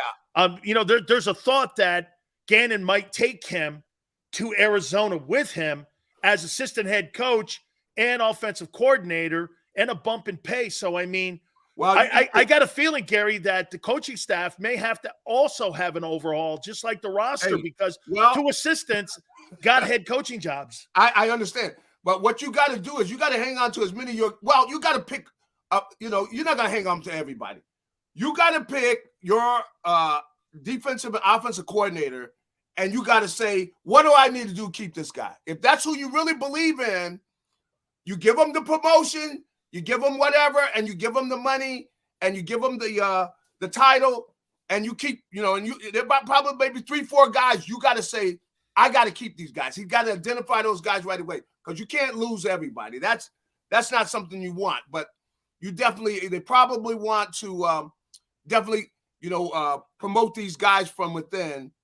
But that's something I think they knew that was coming. There was a good chance of that happening. And once you had Gannon get the job, you kind of knew that's what was going to go down. But they got to hang on to the guys. You don't want to get totally just your staffs cleaned out. No, you don't want to do that. No. Hey, Gary, do you agree? And I said this, I go, that defense was never who I thought they were all year because schematically, I never thought Gannon was very good. I think they covered a lot of shit with Howie, bringing good players in. And to me, it was more about the good players than the scheme that Gannon ran. And you're going into an offseason now. You got Slay making $18 million, and he's 32. CJ Gardner's going to get $14 million. Bradbury's going to get about $14 million. These guys put up career years, and they're going to command a lot of money. To me, Gary, paying that kind of money for zone coverage corners, they're not man corner. Or how about this? I don't know if they're not man covers because the DC never played. I know. Really a lot of man. So what direction do you go? Well, the thing I tell you, I think they want to sit down and think about that, but you cannot pay these guys that kind of money if you're just going to sit them and sitting in a zone. No, you're right. You cannot do it because they're not worth it. If you're just playing all that zone and Gary, look at what Kansas City did with 2 rookie corners on rookie contracts. That's right.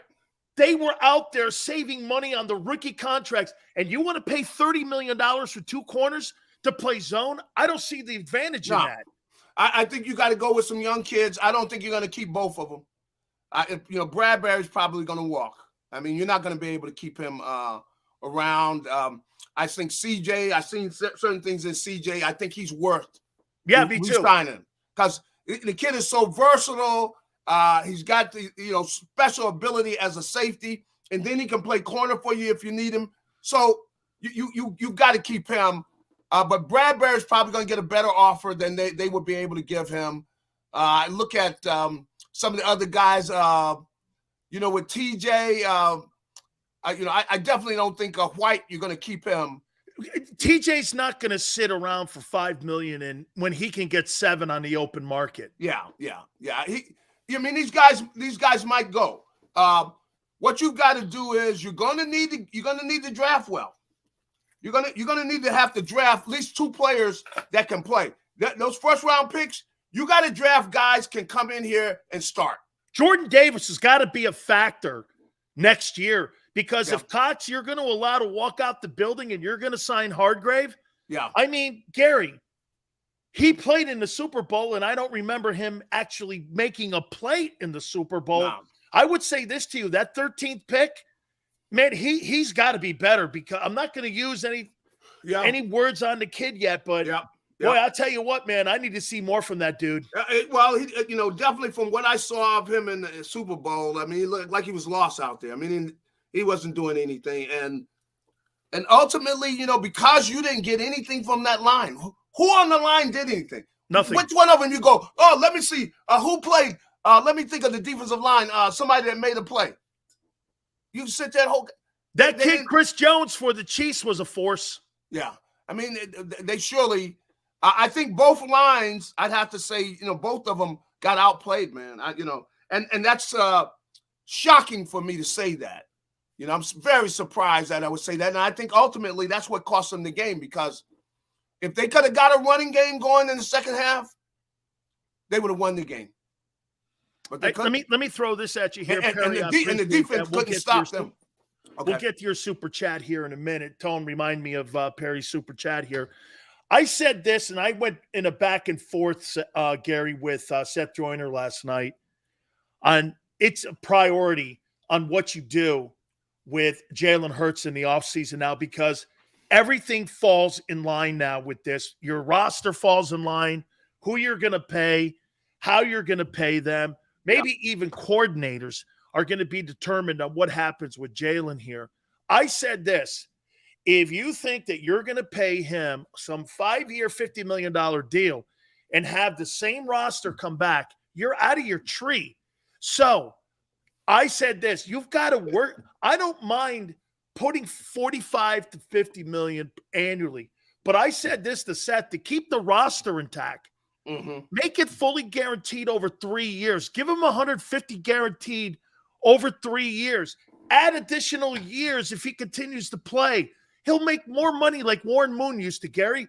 Warren Moon used to have his contract renewed every single season because he was never the highest paid guy, but he would never be lower than the third. So he had his deal done every year. For Jalen to be Jalen, I think they've got to have a working relationship. I don't think you want to tie the roster up for 5 years, because this may be as good as it ever gets, Gary. What do you do? Well, this is the thing where I think it's a benefit in having, a guy like Jalen, in that you can talk to him. And I think this kid wants to win. You see what Brady did all those years. I don't know, exactly what there's a way. And I would say this, that Howie's very good at this, which is, I'm going to take care of you. But I need a way in which I need to be able to room and to negotiate with these other guys, and I need to be able to talk to you. And so what they do is, I know he gives these guys money to ultimately where he comes back and he just, writes them a check for whatever, so that they're able to open the door to somebody else signing, So Howie, I think, is going to do a great job. I think it's going to work out, because Howie is very good at manipulating the cap, and I think Jalen is open to what is it going to take for us to win. What is going to take for us to have the best team? So, Gary, would you do this if you're Clutch Sports and Hurts? Would you wait and see what Herbert, Burrow, and Lamar do? Or if the Eagles come to the table first, would you negotiate with the ball club? Because we'll get a sense of what Clutch wants to do. If the Eagles come to the table first and Clutch wants to wait, this is going to be about the money.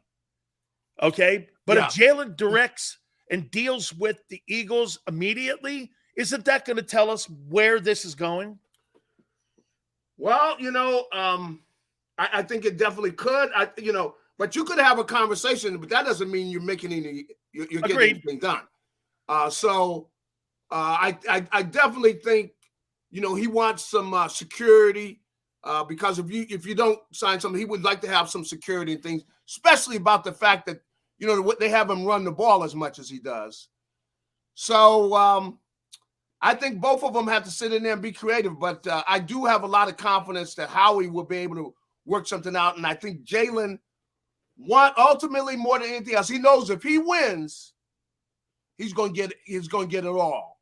And so I think that's a good thing going into it. But you got some of the different things that are playing into it. And, some of the guys were talking in the fact that he's got a black woman who's representing him. And they're talking about how, she wants to make sure she gets, what all the other agents get and everything. And I'm saying, oh boy, because once you start talking there, where it's about her and not about Jalen, see, you could get, I mean, right away, once they said that, oh boy. So Clutch brought race into it? No. Or her sex? I'm talking about media people. Okay. Talking about it. But talking about it on the air. It's going to be something on the air. He's got a black woman. She's his agent. Yep. And they made the point, and where this is not really so much about Jalen. It's about her making sure she gets what this white agent would get. And once you pull that in there, see, then you're putting a whole lot I never thought of that dynamic. Yeah. Well, and that dynamic, could play in it. And surely, the media is going to play that. So it's going to be interesting how it works out. But the thing that I have confidence in is Jalen is about winning. He's about winning. The kid is about winning. We saw that. Look at the way that kid stepped up. Now, he did make that play where he had that ball loose and had the fumble. Other than that, how could you have expected him to play at that level? And then they got him running in. Amazing performance. Do you think, Gary, that he's going to go into these negotiations having already set the guardrails on what he wants and what his family wants? And if the agency, Clutch is that's the Maverick Carter guys and all them. Yeah. If those guys start putting guardrails in there, I could see Jalen, the kind of leader that he is. The organization wants to work with him. Yeah. I think if you tell your agent your guardrails, maybe that alleviates some of that, because look, you're going to get paid the most where your feet are. And to me, I mean, boy, the media, you're right. I got a feeling, Gary, the media are going to throw that in there. She's a black woman agent. Yes. Lee Steinberg got the money here, $500 million for Patrick Mahomes. Hey, how crazy is this, Gary? Yeah. That's already an under market value deal. He's going to make $45 million. The guy in Arizona got 46-1. Yeah. Oh, it's going to, the only hope I have, like I said, I know Jalen and the fact that he wants to win, but you got some pressures involved in this. Yeah. And after the performance. The union too, right, Gary? What's that? The union too. Yeah, you're right. The union too. You're right. He's going to get a lot of pressure. I mean, after that performance, you're going to understand where folks can throw some serious numbers out. Because really, if I came into the game, I wanted to say this and I didn't. I would have thought, if I predicted this game, and this is what I predicted in this game, everything's the opposite. I would have thought Mahomes played the game, that Jalen played. Okay. And I would think that the Eagles defensive line and offensive line played the way Kansas City played. Meaning that, the Eagles won the game, but Jalen didn't outplay Mahomes and everything, because clearly the throws that Jalen made, the plays, the way he played, you couldn't have asked him to play any better. He was spectacular. But, for the big guys not to show up like that, man, I was very disappointed in those guys. Very disappointed. Finally here. Yeah. So if you're Howie, do you add another year or two to Nick Sirianni? They did for Doug. I said this before. Hey, they did for Doug. I would have no problem. I think that they should. I think he earned it. He had a great year. What he did with this team. And I like, well, the thing is, a lot of it, look at Jalen. You got your quarterback. Nobody's debating that anymore. I mean, he's gone by where anything I could have dreamed, that where he's playing at. He plays at that level. They'll be back there again next year, even with guys missing. He plays at that level. I mean, that was amazing. But he shouldn't have to play at that level. They should have got more of a running game going. And I know Steichen and those guys, they got a great game out of him, but I thought they got away from them. They needed to get something established on the ground and ultimately hurt them, because they had to give the ball back to Mahomes. Fine. Hey, let me stick another one in. Do you think Jalen's going to have any input on who the OC is going to be? Oh, without a doubt. Without a doubt. Without a doubt, he's going to have. And Did you see Sirianni taking over the play calling again? Well, maybe he could have more input, but I think that I thought he got a feel and probably did a better job coaching the team overall, because he did not have that on his back. But he could get his hand in there more.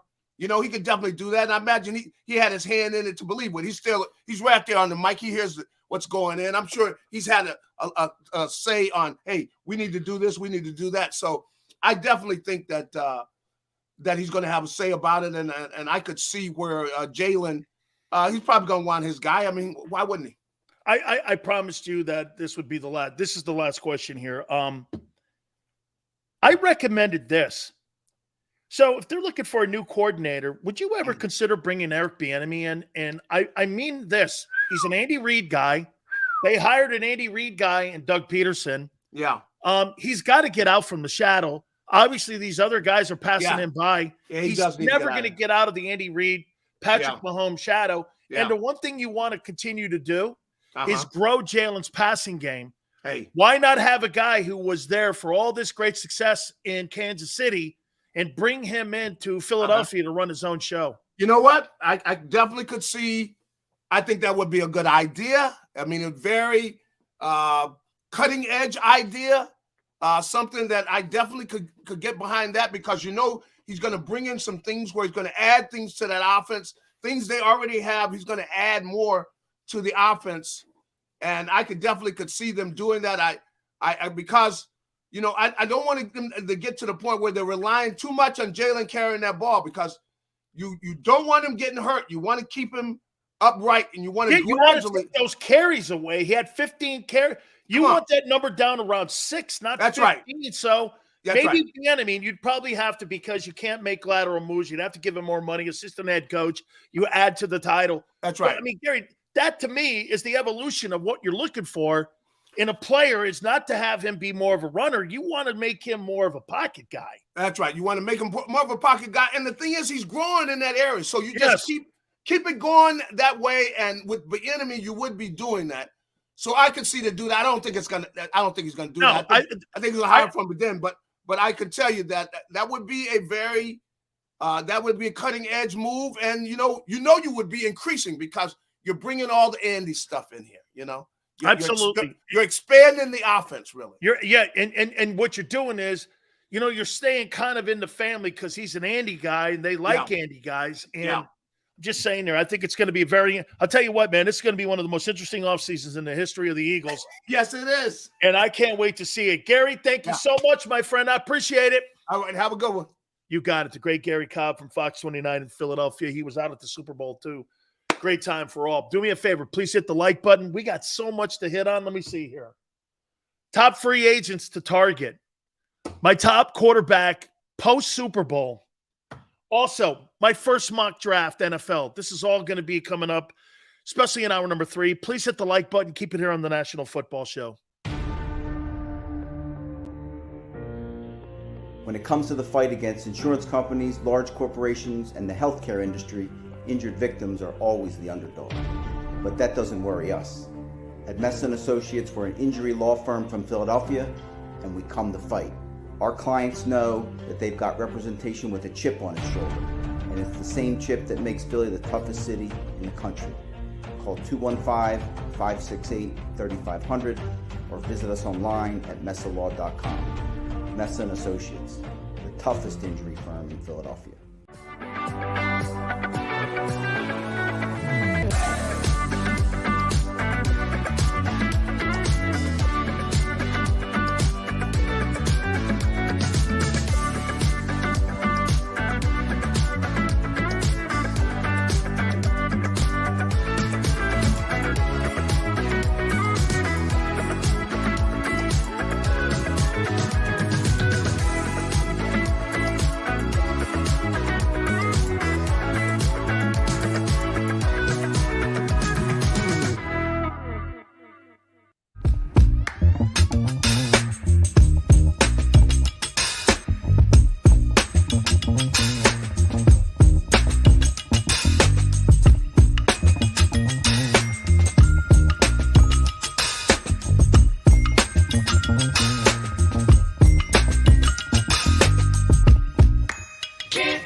Hi everybody, my name's Jason Lombardi. I'm an inspector at JAKIB. At DryTech, we offer three major services, the first one being basement waterproofing. The second service we offer is foundation and structural repairs. And then the third service that we offer is mold remediation. If you feel you are having a waterproofing issue, give DryTech a call or check us out online.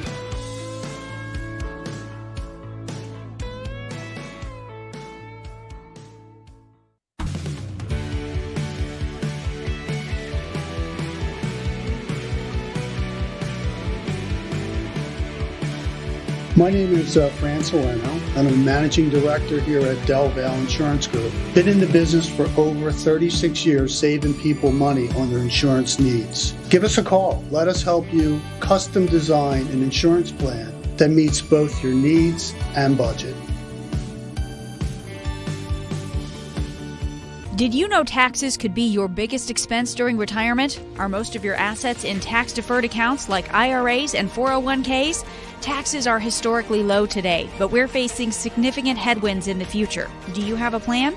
The Thrive Financial team has more than 100 years of experience helping people across the Delaware Valley with forward-looking tax planning. Learn how to shift your money from forever tax to no or low tax accounts. Get your Thrive Retirement Tax Playbook today. Go for the beers, go for the cheers, go for the hit and the hits, go for the scene, go for the screens, go for the gallery, go for the win, go to Ocean.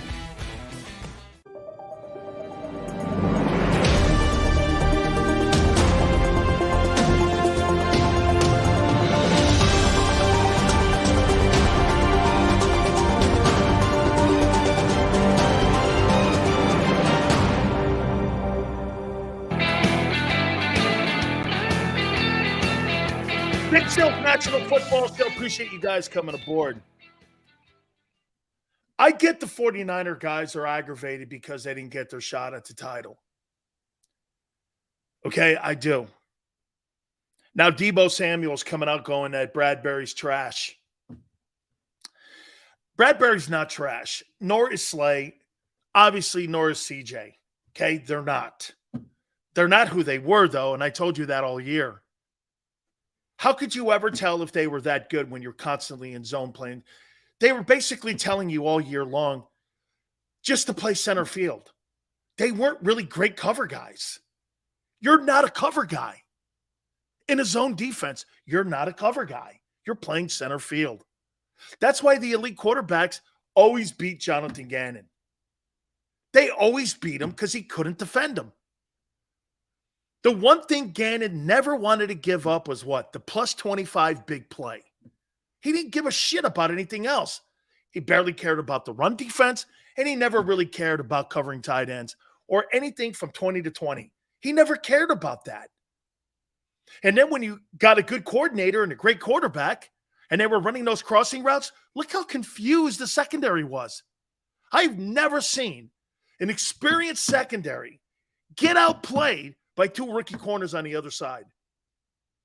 The rookie corners held AJ and Devontae at least to formidable numbers. I still think AJ and Devontae had good games, but not in the second half. They kept everything in front of them, but they did it for $40 million less. Dude, those quarterbacks were overhyped and overrated all year long, those cornerbacks. And it wasn't anything they did. I'm not bagging the player. I'm bagging the scheme. You can't call yourself a great cover corner when you don't play press coverage.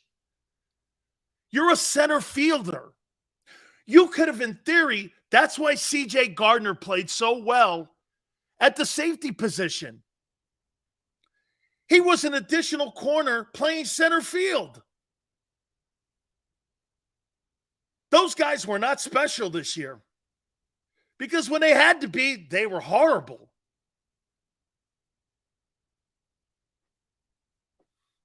I mean, they were horrible.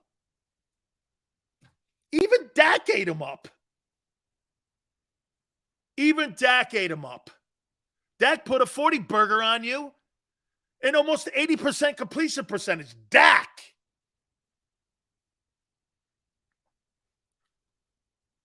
I mean, dude, two guys who sucked awful in that Super Bowl were James Bradbury and Miles Sanders. I'm surprised the Eagles gave him a ticket back to come home. They were terrible. Dude, the Niners are not fool's gold. They held your guys to 239. I'd like to have seen that game with a quarterback. By the way, the 49ers will have a better roster than you next year. 49ers are going to have a better roster than the Eagles because there's going to be zero changes. There's zero changes in San Francisco. Zero. And they made it to the NFC title game. You're having massive upgrades and changes or downgrades. So how many people actually sit here, and let's watch the preposterous takes here. How many people believe that the Eagles are going to have a better roster than the 49ers next year when there's going to be no change in San Francisco whatsoever? How many people think that? No one's leaving because no one has to. Everyone's signed. Bose is getting an extension. How many people believed with all your you got 16 free agents. All the stars in San Francisco are signed, sealed, and delivered. Where are you getting that from? You're out of your mind if you think you got a better roster than San Francisco coming back. That's yet to be determined. San Francisco has their guys coming back. That's a fact. So to sit here and say you're going to be better than San Francisco in 2023, that's a reach. Your running back's gone. Your right guard's gone. Your corners, CJ and Bradbury could be good. Both linebackers. 2 tackles could be gone. To sit here and tell me that the Philadelphia Eagles will have a better roster than San Francisco, you're going to have to prove that one to me. And your draft choices, Jesus Christ, I surely hope that Nakobe Dean kid can play. Because so far, he's a dud. Nakobe Dean is a dud so far. This guy can't get on the field for a snap. He's a dud. And Jordan Davis is not the 13th pick. By the way, that kid that's there now, that kid Carter, he is the guy. That's your DT. That Jalen Carter kid, that's your dude. Shit, the guy in Jacksonville, too, Walker. Jordan Davis.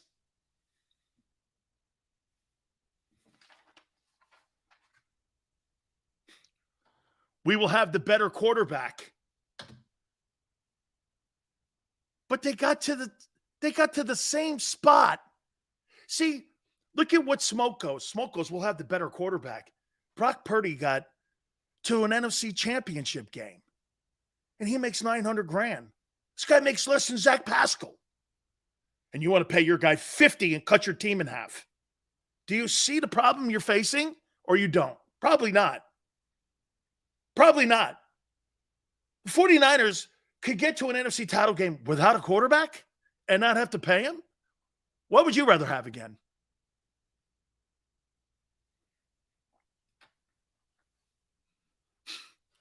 So let's pay Jalen, cut the team in half, and you guys are going to sit here and tell me, well, we're still better. No, you're not. No, you're not. No, you're not. Now, here's the advantage that Philly and San Fran has. NFC is going to be terrible. And what if Rodgers moves to the Jets? Who's going to be your number one competition? Stafford and Cousins? It's made for you.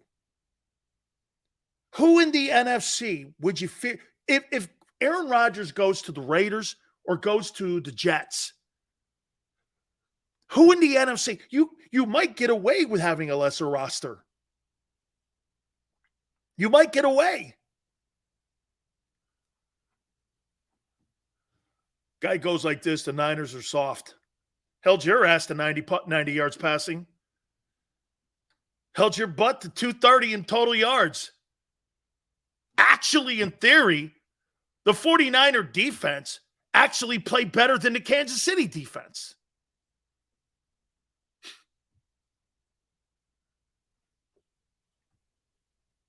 Fact. And they had no quarterback.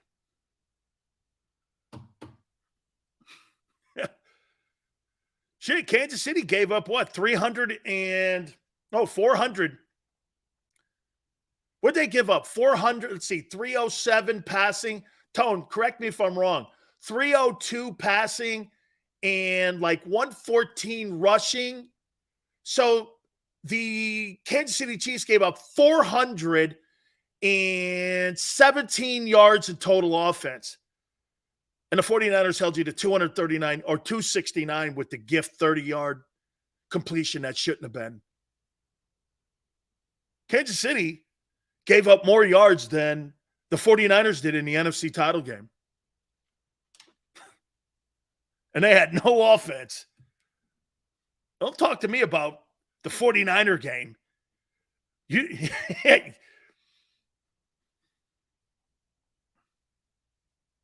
Don't talk to me about the 49er game. You didn't crush that team. Oh, by the way, yeah, I got to do something here. Just want to say thank you for your content. I may not always agree with you, but I know I would enjoy having a nice cold beverage with you. Absolutely, John. John, this is sports. Hey, Tone, can you do me a favor? Somebody put up a $10. Thank you, John. Somebody put up a $10 super chat. I want to make sure that I go back and get that because I don't want to have anyone feel where, because of turnovers, Danny. Was it because you put up yards on them? You put up no yards. I got something to say here. Darius, Lee wouldn't have got a contract from the Eagles if he was playing 97-98 season against Randy Moss and Chris Carter. I think he's meaning Darius Slay. Can you imagine Randy Moss and Chris Carter playing in today's NFL, Perry? You can't touch him. Randy Moss would still be running.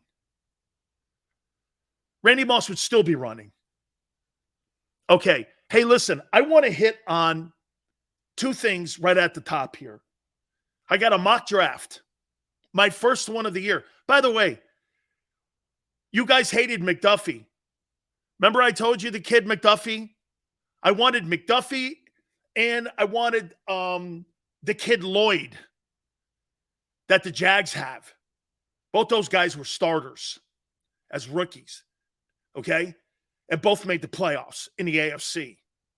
But you wanted Jordan Davis, and you were happy with, I think you were great with it. And I was like, dude, this kid McDuffie can play. He started in the Super Bowl. Lloyd started in Jacksonville for Doug. Okay? I've been pretty right on this stuff for the last 10 years. We're going to look at that and some free agents for the Eagles to look at. We'll do all of that. Plus, I got my top 10 post-Super Bowl quarterback list. We'll do all of that next. Keep it here on the National Football Show.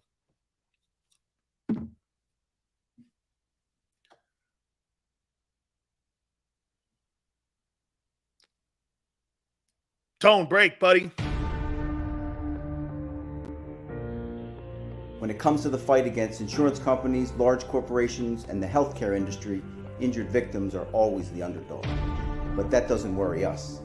At Messon Associates, we're an injury law firm from Philadelphia, and we come to fight. Our clients know that they've got representation with a chip on its shoulder, and it's the same chip that makes Philly the toughest city in the country. Call 215-568-3500 or visit us online at messalaw.com. Messon Associates, the toughest injury firm in Philadelphia.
Hi everybody, my name's Jason Lombardi. I'm an inspector at DryTech.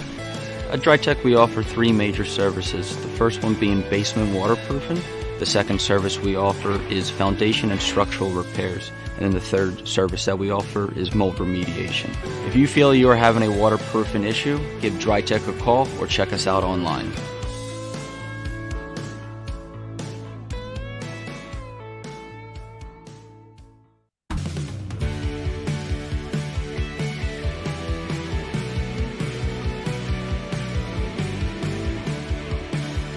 My name is Fran Soleno. I'm a managing director here at Del Valle Insurance Group. Been in the business for over 36 years, saving people money on their insurance needs. Give us a call. Let us help you custom design an insurance plan that meets both your needs and budget. Did you know taxes could be your biggest expense during retirement? Are most of your assets in tax-deferred accounts like IRAs and 401ks?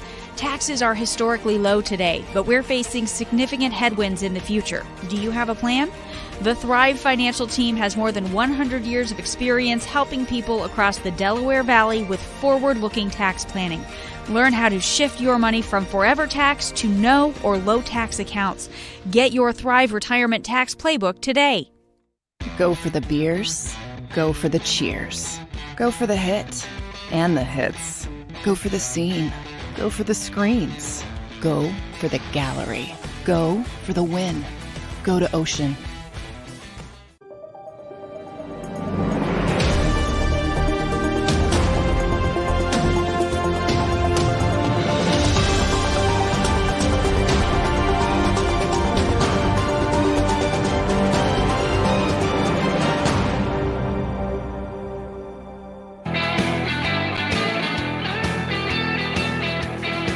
Hour number 3. How will the 2022 Philadelphia Eagles be remembered?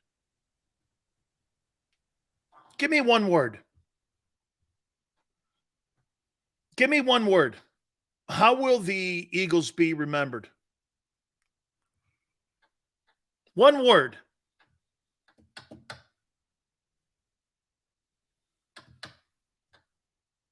One word that describes the season of the 2022 Philadelphia Eagles. Overachieved, exposed, Hurts. Wow. I'm not sure Yale's is a backhanded slap. Good team. Chokers, amazing, overrated, best roster.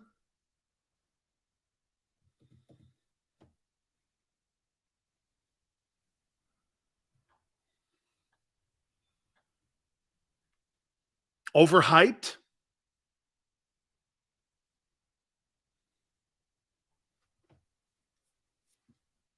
What would be a good word to describe this team? Can you do it in one word?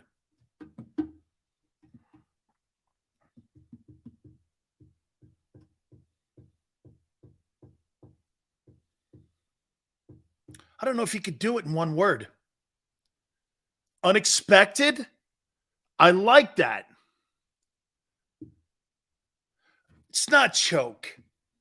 38-35 is not choking against Andy Reid and Patrick Mahomes. It's not a choke. Beginning?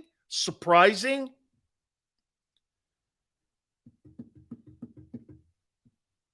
One-hit wonder?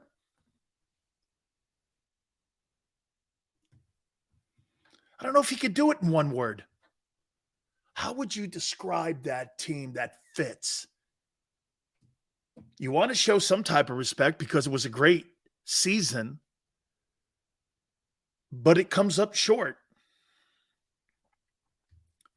See, to me, it's more of a phrase. It's unfinished business. You know, it's unfinished business.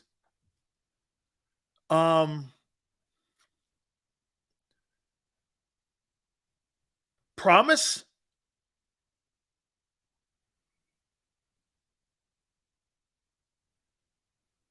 Short. Memorable. Incomplete. I like those. Incomplete, memorable. Incomplete, though. Incomplete. Incomplete. Okay? Incomplete. Opportunity.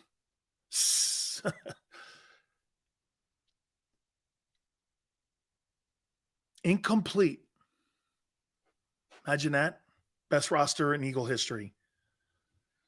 And your identity for the year is incomplete.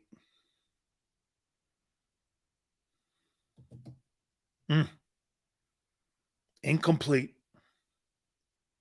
Because you feel empty. All that great work. And you slid down the hill. Okay? And you slid down the hill. I mean, you got to the top of the peak. You're getting ready to put the flag on top of Everest, and you slide down the hill. Incomplete is the word. Damn. That's what makes it so nauseating. Shit, man. Incomplete.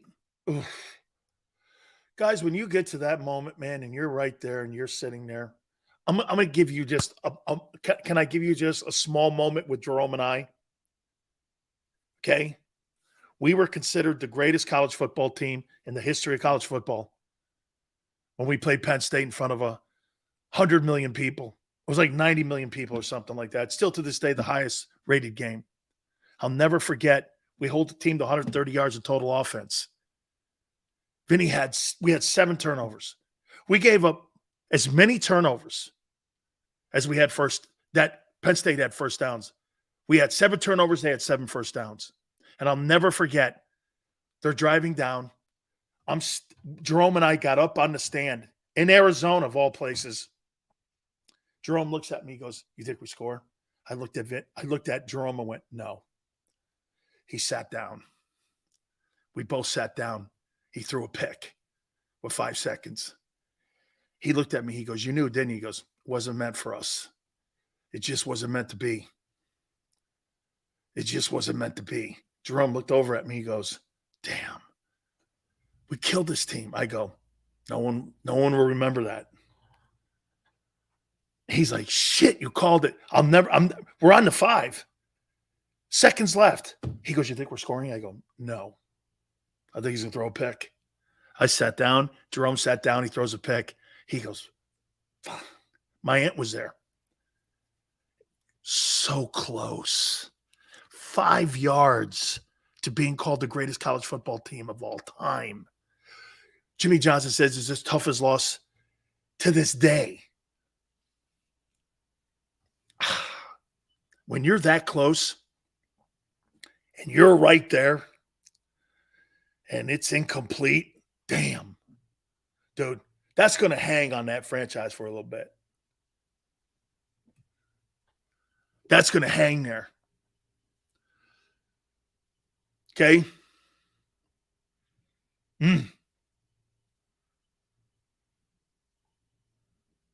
Imagine rooting for a team that hasn't won shit since 95. Hey, man. That's incomplete. That's got to suck for guys like Lane Johnson and Jason Kelsey. Thank God they got rings. Thank God they have rings. All right. I promised you I'd give you a list of free agents. And I want to see if this whets your appetite at all. Okay? Especially if the Eagles come up short next year. God forbid the Eagles look like the Rams this year coming up. What if the Eagles look like the Rams? What if they're like the Rams? You don't know that. Tougher schedule, free agents. You're not promised anything. Oh, we're going to be great. Really? All right. We shall see. Oh, my God, Chris, you did have the game. Chris, you not only had the game, Chris, you were killing them. Okay? You were killing him.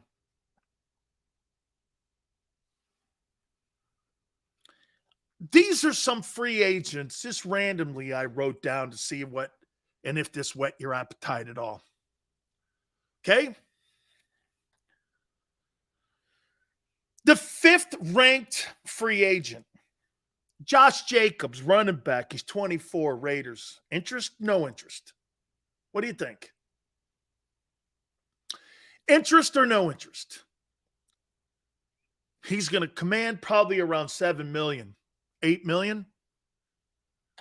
Well, shit, if I'm going to pay for a running back, too expensive? Perry, Andy Reid is successful because he builds rosters. Yeah, of rookies. And he let a $30 million wide receiver go. Jacobs, yes. Go to the draft. David Montgomery's talking about the Chicago Bear guy.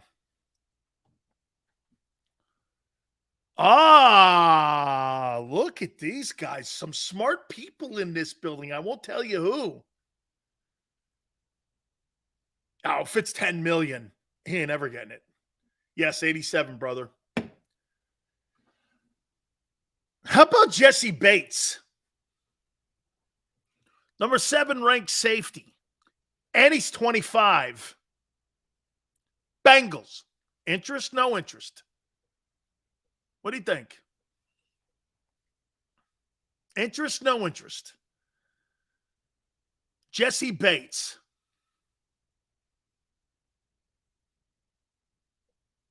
I know, brother. I was in them too. No. Okay. So too expensive for Josh Jacobs. And Jesse Bates, no. This one's a little bit older. Levante David, inside linebacker, 10th highest rated free agent. He's 33, which means he's not going to command a lot of money. He's not getting 20. But would you pay 9 for a guy like this who's a proven veteran? Levante David, Bucks. Instead of going into the draft and drafting a linebacker, look, you may have to draft 2 corners or a safety and corner. You put him on one because he's the 10th. He's probably going to want a 2-year deal.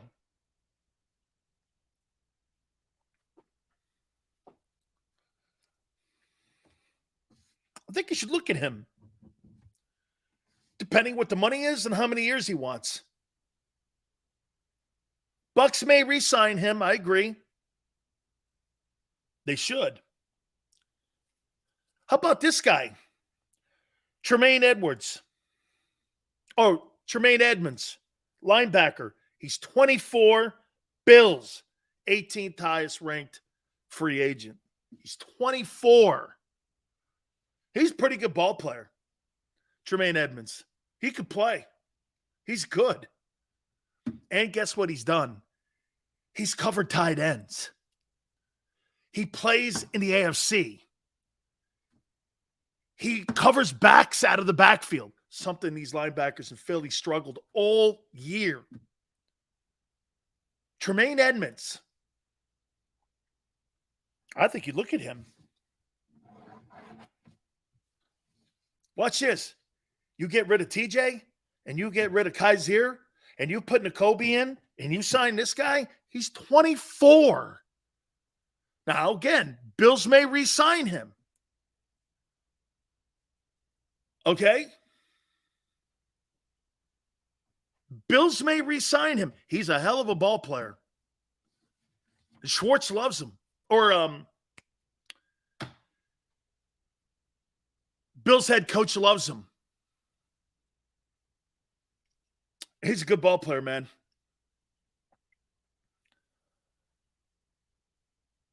$19, highest ranked free agent. Jameel Dean, cornerback, 26, Bucks. Sean McDermott, thank you guys. Slipped my mind. The Buccaneers cornerback. He's 26.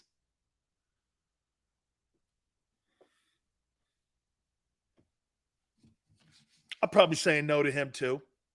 Pretty good ball player, though. How about this kid? Isaiah Oliver, cornerback, 26, Falcons. This kid's a good player.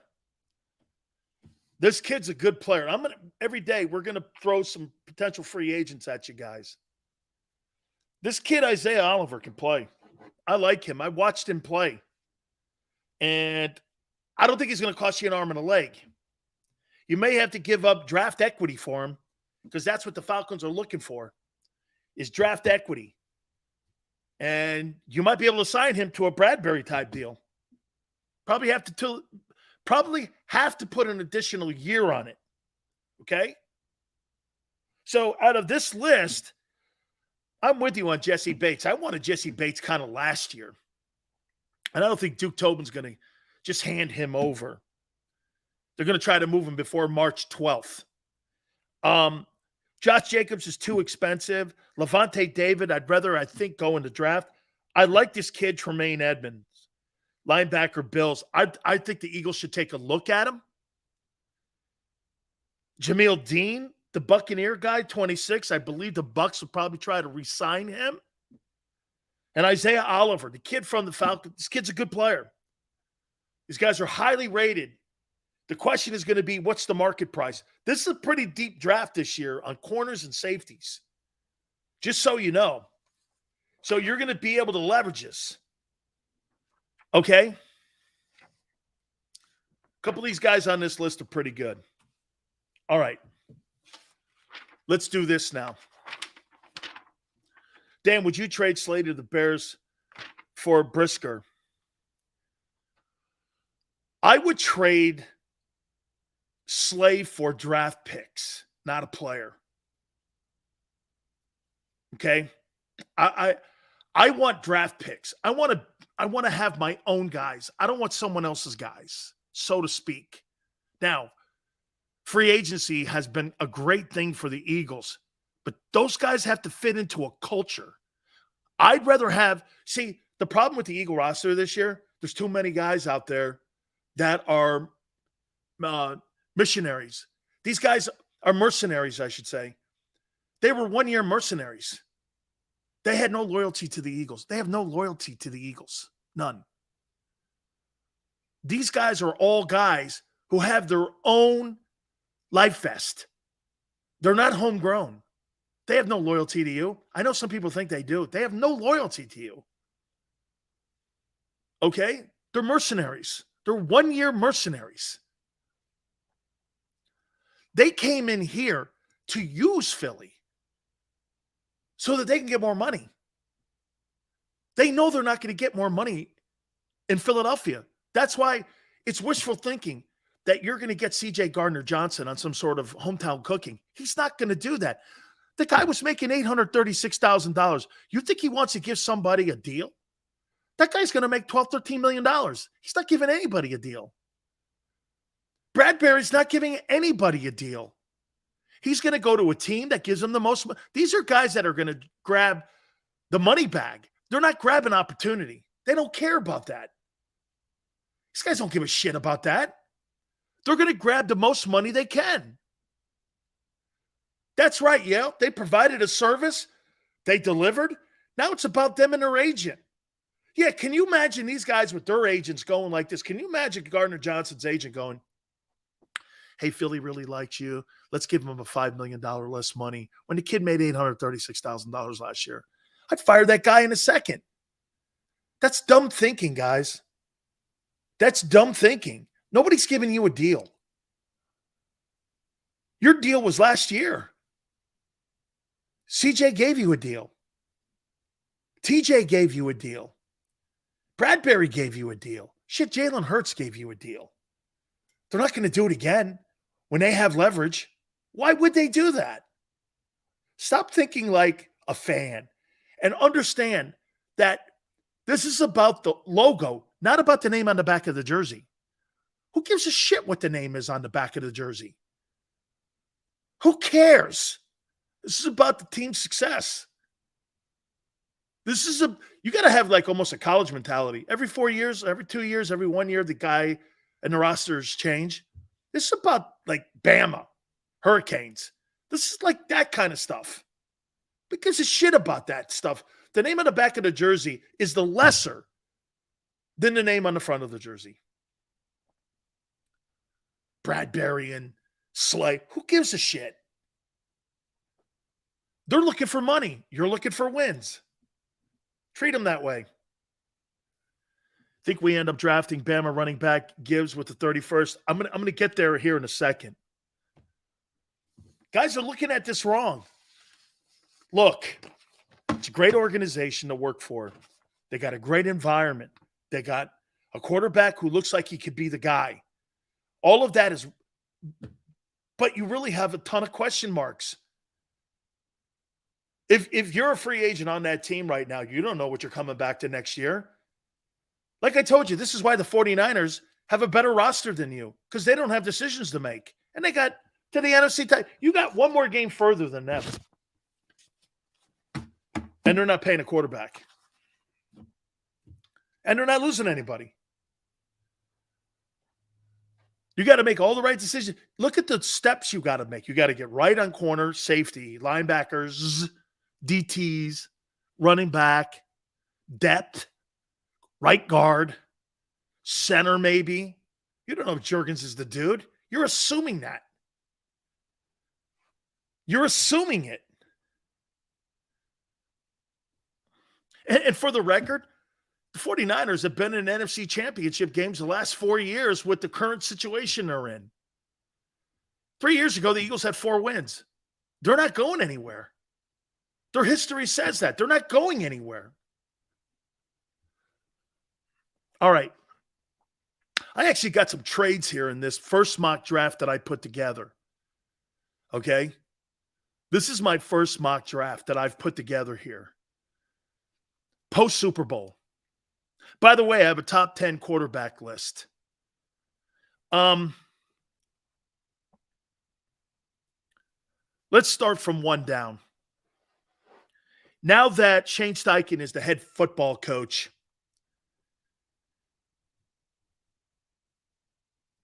in Indianapolis, I believe the Colts trade with the Bears to get to the number 1 pick. And they take Bryce Young, number 1. They need a quarterback. I think Bryce Young is 6 foot. He's about 220 pounds. A little small. But today's NFL, you don't have to be Hulk Hogan anymore. You know, you can't hit these kids.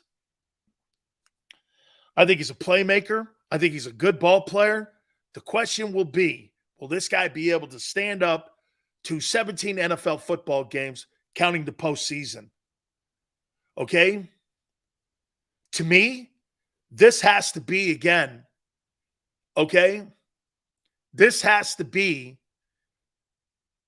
the guy that, to me, Bryce Young will be the best guy that they have in that building since Andrew Luck. So I think the Colts trade with the Bears at number 1. And I think they take Bryce Young, the Bama quarterback. Number 2, Texans. I think they take the quarterback from Kentucky. Will Levis. Transferred from Penn State, I believe. Went to Kentucky. Put up some really good wins. Really good numbers. He's got a hell of an arm. Went to the Manning quarterback school. He really is good at picking up blitzes. I watched a little bit of him last night. I kind of like the kid. He played, and by the way, he played in the toughest conference in the country against the top flight DBs in the country. That means something. That's why you never draft a guy like Trey Lance. How do you know Trey Lance, Jordan Love, those guys play bums? There's no competition. No competition. I'm not saying you can't get guys out of those conferences. But, I mean, how do you know who he's playing against? Number 3, I got the Cards taken, the defensive tackle, Jalen Carter, Georgia. This kid, in my opinion, is the best defensive player in the draft. And I know there's another guy in this draft who I think is right there with him. But this kid, Jalen Carter from Georgia, he's got a better motor than Jordan Davis. He's more productive than Jordan Davis. He's a better player than Jordan Davis. He was always a better ball player than Jordan Davis. This kid's really a fabulous ball player. His shuttle drill is great. He's strong as hell. 225. I think he did 40 reps.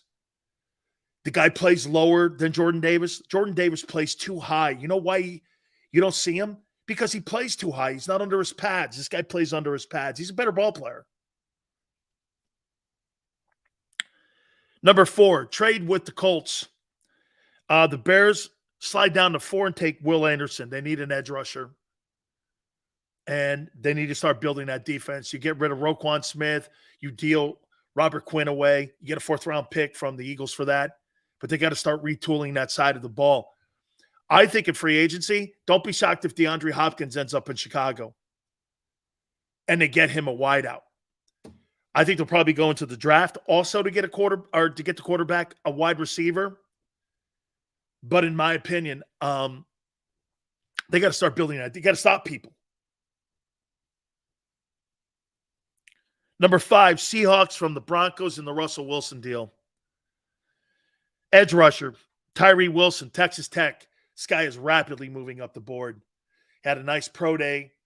Prior to the Super Bowl, people had come and watched him run. Kid runs a 4.65.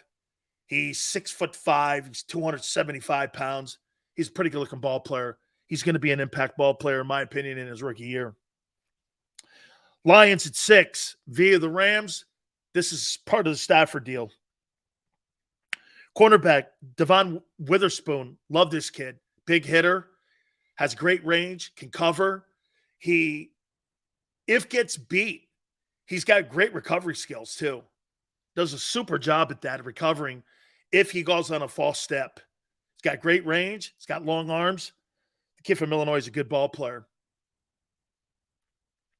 Number 7, Raiders need to do something and do something big. I think they're going to go free agency with quarterback, probably Aaron Rodgers.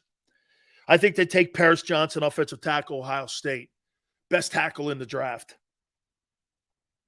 Can't go wrong with an Ohio State offensive lineman or D lineman. Number 8, Falcons, offensive tackle, Peter Skoronski, the kid from Northwestern. He's the second best tackle in the draft. Really did a great job for Northwestern, especially playing in the Big Ten. My problem is, when he's a smart kid too, and he's going to be able to pick up the offense quickly. My only problem with him, I saw him beat on a couple bull rushes. Okay. Number 9, Panthers, quarterback, C.J. Stroud. I hate this kid. Not the kid personally. Every time I watch him in a big game, he shits the bed. And a quarterback in the Big Ten. Let me see. Quarterbacks from the Big Ten. Let me think about it.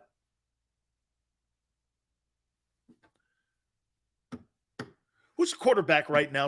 Give me some quarterbacks that started in the Big Ten in the NFL. Kirk Cousins?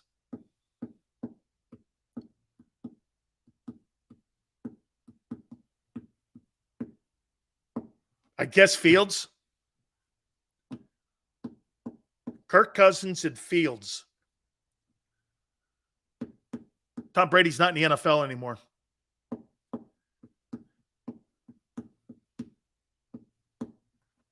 Kirk Cousins and Fields. Anybody else? Brady's not in the NFL.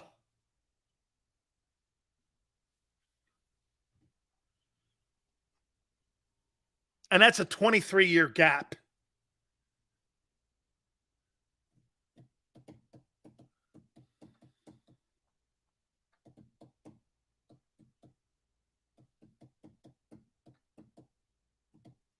Burrow doesn't get counted as a Big Ten guy. They threw him out of the Big Ten.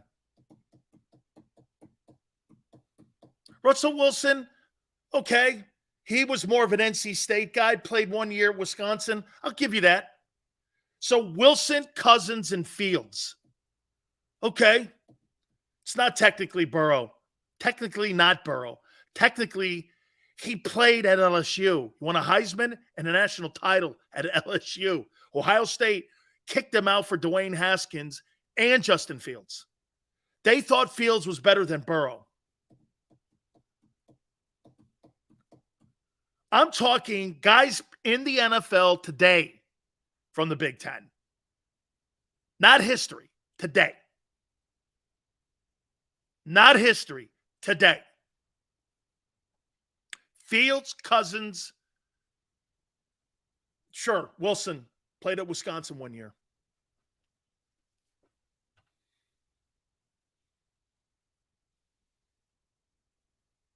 Thanks, Sean. I'm kidding. Big Ten don't produce quarterbacks. They don't. So you're going to draft a quarterback from Ohio State again and have that guy shit all over you again. Name me a quarterback that's been a star in the NFL that came from Ohio State. Name me one. One star. One star. And Fields can't throw. So he ain't a star yet.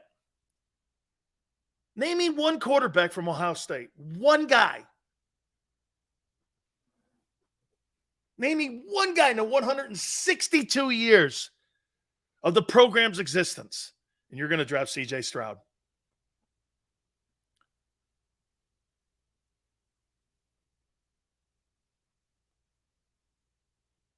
You can't name me a quarterback. Bobby Hoeing? One quarterback from Ohio State that was a star in the NFL. But C.J. Stroud's going to change the narrative, right? Out of almost 200 years of football, he's the guy. Good luck on that one. Good luck on that one. Ohio State doesn't produce quarterbacks. Never has, never will. That's not what they do there. And when they had the guy, they missed it with Burrow. Can you imagine that? When they had the guy, they let him go. Because Urban Meyer and Ryan Day weren't good evaluators at the quarterback. Then again, the only guy that Urban Meyer's ever produced that was a decent NFL quarterback was Alex Smith.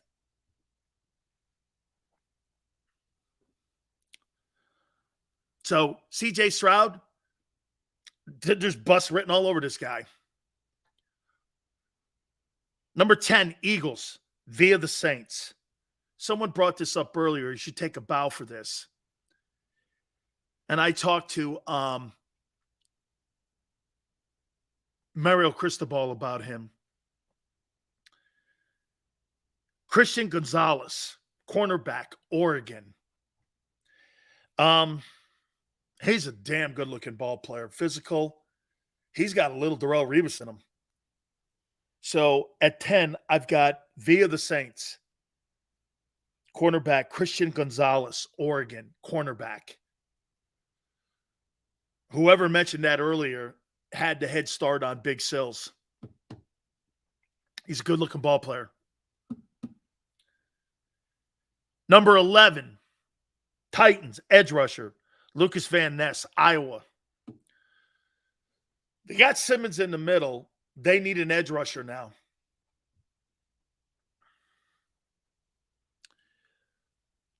Number 12, Texans.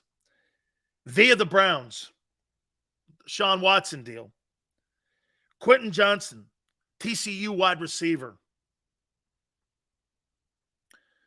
Texans are going to get the young quarterback a wide receiver. I like when organizations do this.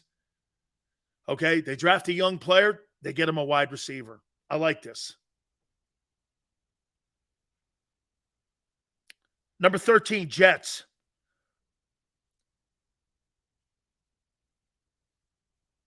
Broderick Jones. think the kid went to Tennessee, if I'm not mistaken. Offensive tackle, the Jets need some help, and depending on what veteran quarterback they bring in. Number 14, Patriots. Safety, Brian Branch. See, the Real says this: Jets need a running back. You want to hear something that Bill Parcells had a rule on? Real? Bill Parcells never drafted a quarterback or a running back in the entire time that he was a head coach, higher than the 4th round. And he won multiple Super Bowls with cast-off running backs. Okay?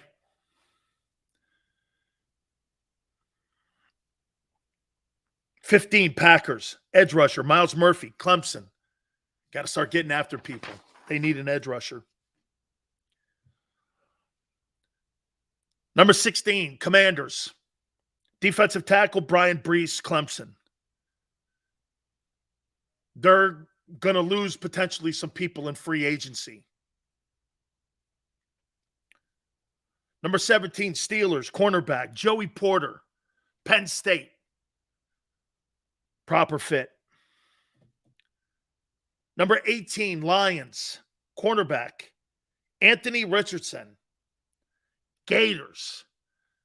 I think they draft a quarterback, even though they love golf. I think they draft Anthony Richardson because they see what happened with Jalen Hurts. And Anthony Richardson is kind of like Lamar Jackson and Jalen Hurts. Anthony Richardson, he needs some work, though, especially in his accuracy. He needs some work, but he's a really great-looking athlete. I do think he needs – and I think he needs work. But let me say this to you, Real. If you could draft Trey Lance at number 2, Richardson's better of a prospect. Okay? Trey Lance was the second player taken, and I actually had to go on YouTube looking for highlights of the guy. Number 19, Buccaneers, cornerback, Deonte Banks, Maryland. Number 20, Seahawks, DT, Kalijah Kensey, University of Pittsburgh, kick and play. Really runs a good hula hoop. And kid's reminds me a little bit of Cortez Kennedy.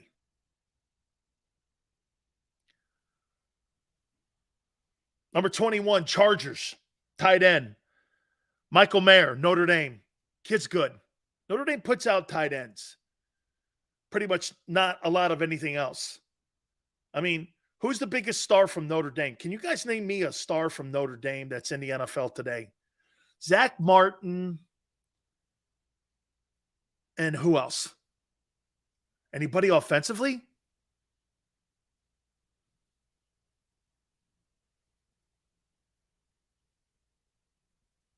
Can you name me another Notre Dame guy?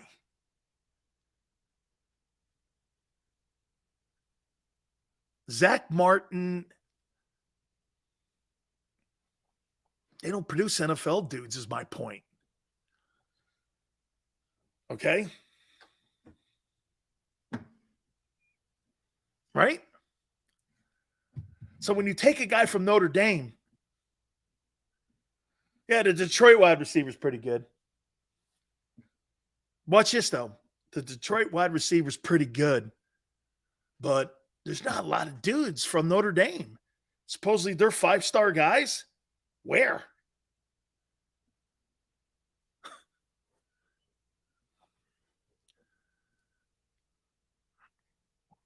'22 Ravens running back, Robinson, Texas, University of Texas. I think the Ravens get Lamar Jackson a running back. They need one. Either they're going to go free agency or they're going to go, I would say this, they probably go rookie here with a running back. You know why? Because of the $51.3 million deal that's on the table. So they'll want to go rookie here. and they'll sign Robinson here, in my opinion. Number 23, Vikings, wide receiver. Jordan Addison, USC. Former Biletnikoff winner. These Southern Cal wideouts as of late, okay? Who's the best wide receiver come out of Southern Cal as of late? Is Juju Smith-Schuster a Southern Cal guy? Name me another guy. That kid London? Who else? Name me another guy that came out of Southern Cal over the last couple of years. Do you really think wide receivers are going to USC still? I think they're in the Southeastern Conference. Where does SC put wide receivers in the league again like they used to back in the day? So Juju Smith-Schuster? I'm talking, guys, stay with me in today's league, not in the history. I'm not talking history, I'm talking today. Woods? These are dudes. Robert Woods, he was a flop in Tennessee. Michael Pittman's pretty good. Michael Pittman's good. The kid from Indianapolis. He's not bad. Okay? I said Southern Cal. USC wide receivers are slow. They're slower than what they used to be.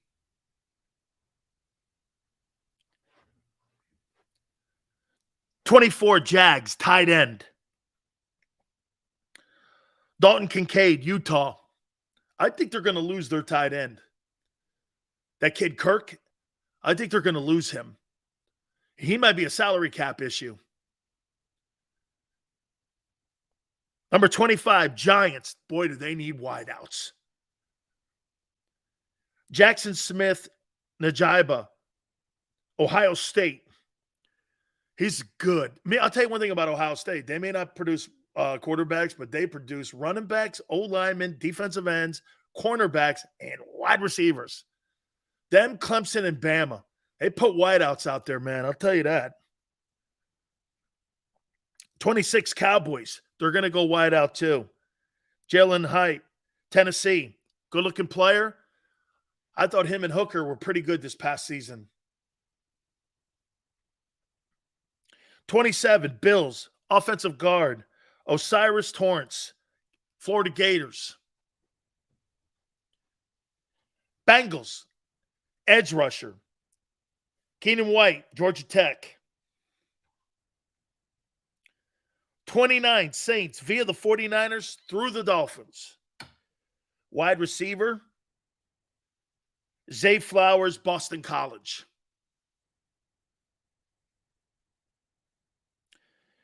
30, Eagles, edge rusher, Nolan Smith, Georgia. What's the one thing you've noticed about Howie Roseman as of late? He loves them SEC guys. Perfect. Stay in that conference. You can't go wrong. They may not be superstar players, but they're players. Good. And they're the top kids in the country. I'm totally good with this. Nolan Smith, edge rusher. Georgia. Kansas City, depth, tight end. Luke Musgrave, Oregon State. There's not a 32nd pick. Why? Because that dumbass owner of the Dolphins got the first round pick taken away because of the whole BS that he had down there with the Brady stuff. So there's 31 first rounders, which means this. There's going to be compensation picks. Howie's going to get compensation picks now for these free agents. So keep an eye on that. What they're going to warrant here. I believe there's going to be a ton of compensation picks. Okay? A ton of them. So keep an eye on that. And I think, again, the one thing that is a little caveat with all the free agents, you do get those compensation picks that the league comes in on there. By the way, Howie down there at 31 or 30, I could see him trading out of that. I could see him trading out of that for a first rounder next year. depending on what happens. Remember, this all depends on what happens with Jalen. All right, I got to take a timeout. My top 10 NFL list post Super Bowl. I'm going to do that next. Keep it here on the National Football Show. When it comes to the fight against insurance companies, large corporations, and the healthcare industry, injured victims are always the underdog. But that doesn't worry us. At Mess & Associates, we're an injury law firm from Philadelphia, and we come to fight. Our clients know that they've got representation with a chip on its shoulder, and it's the same chip that makes Philly the toughest city in the country. Call 215-568-3500 or visit us online at messalaw.com. Mess & Associates, the toughest injury firm in Philadelphia.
Hi everybody, my name's Jason Lombardi. I'm an inspector at DryTech.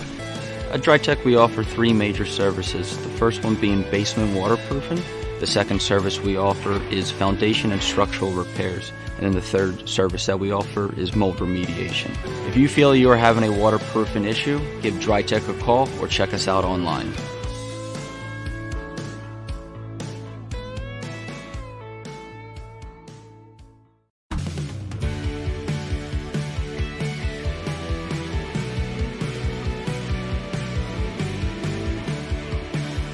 My name is Fran Salerno, and I'm a managing director here at Del Valle Insurance Group. Been in the business for over 36 years, saving people money on their insurance needs. Give us a call. Let us help you custom design an insurance plan that meets both your needs and budget. Did you know taxes could be your biggest expense during retirement? Are most of your assets in tax-deferred accounts like IRAs and 401ks? Taxes are historically low today, but we're facing significant headwinds in the future. Do you have a plan? The Thrive Financial team has more than 100 years of experience helping people across the Delaware Valley with forward-looking tax planning. Learn how to shift your money from forever tax to no or low tax accounts. Get your Thrive Retirement Tax Playbook today. Go for the beers, go for the cheers, go for the hit and the hits, go for the scene, go for the screens, go for the gallery, go for the win, go to Ocean.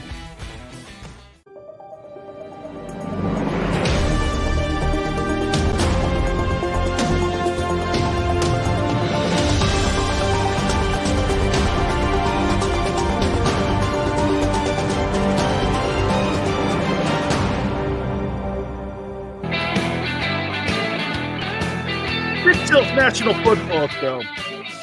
Hey, you know why the NBA blows out loud?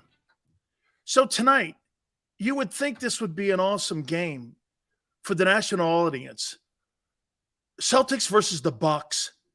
And the Milwaukee Bucks are going to play a Celtic team that's sitting all five starters. Why would I watch you? Why would I report on you? You got guys like Jalen Hurts and Patrick Mahomes playing through injury and wanting to play.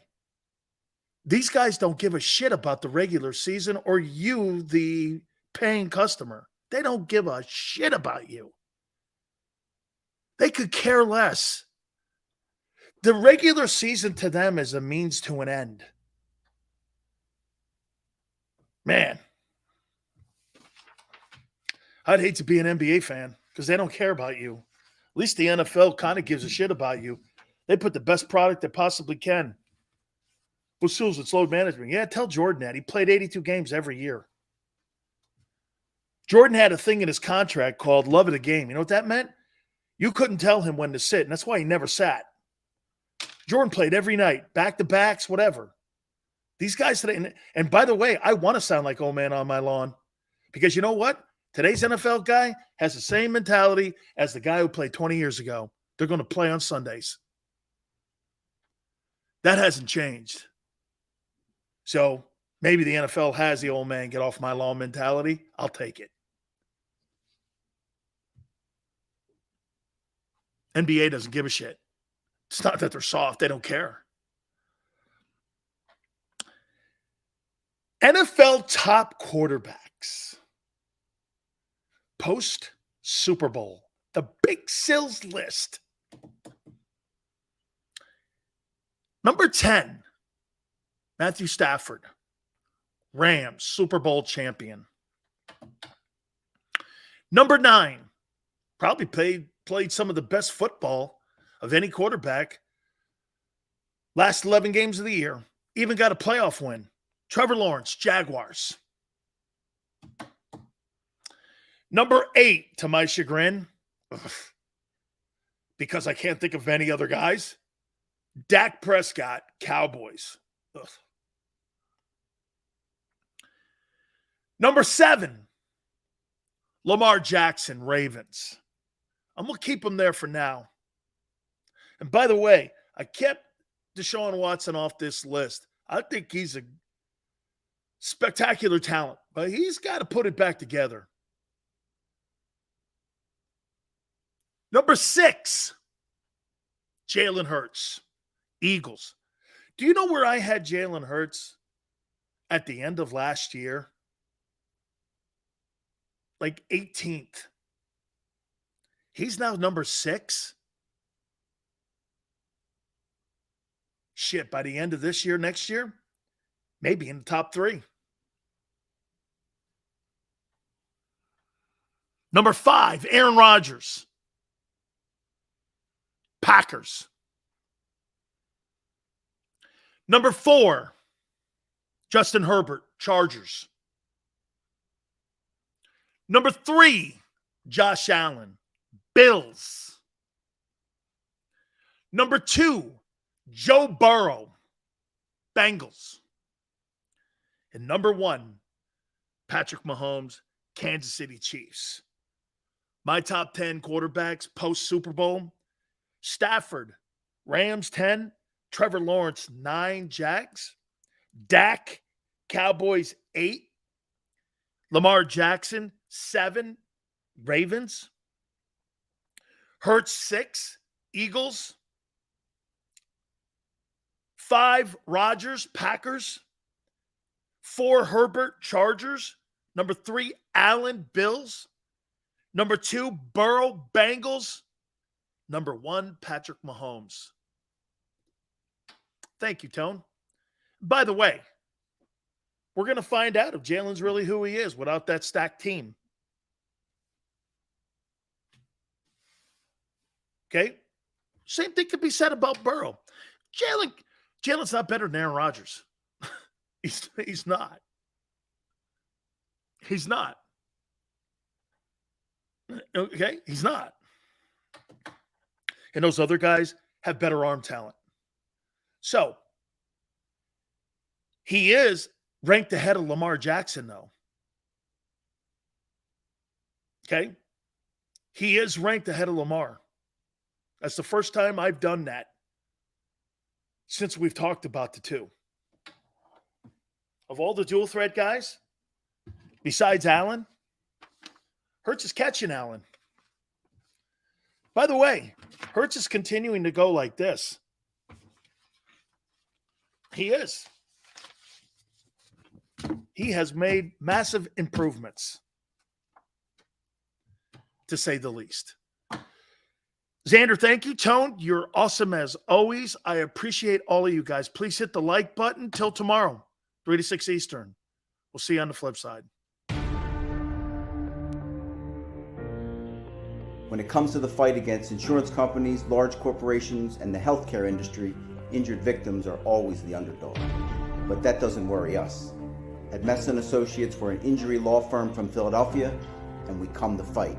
Our clients know that they've got representation with a chip on its shoulder, and it's the same chip that makes Philly the toughest city in the country.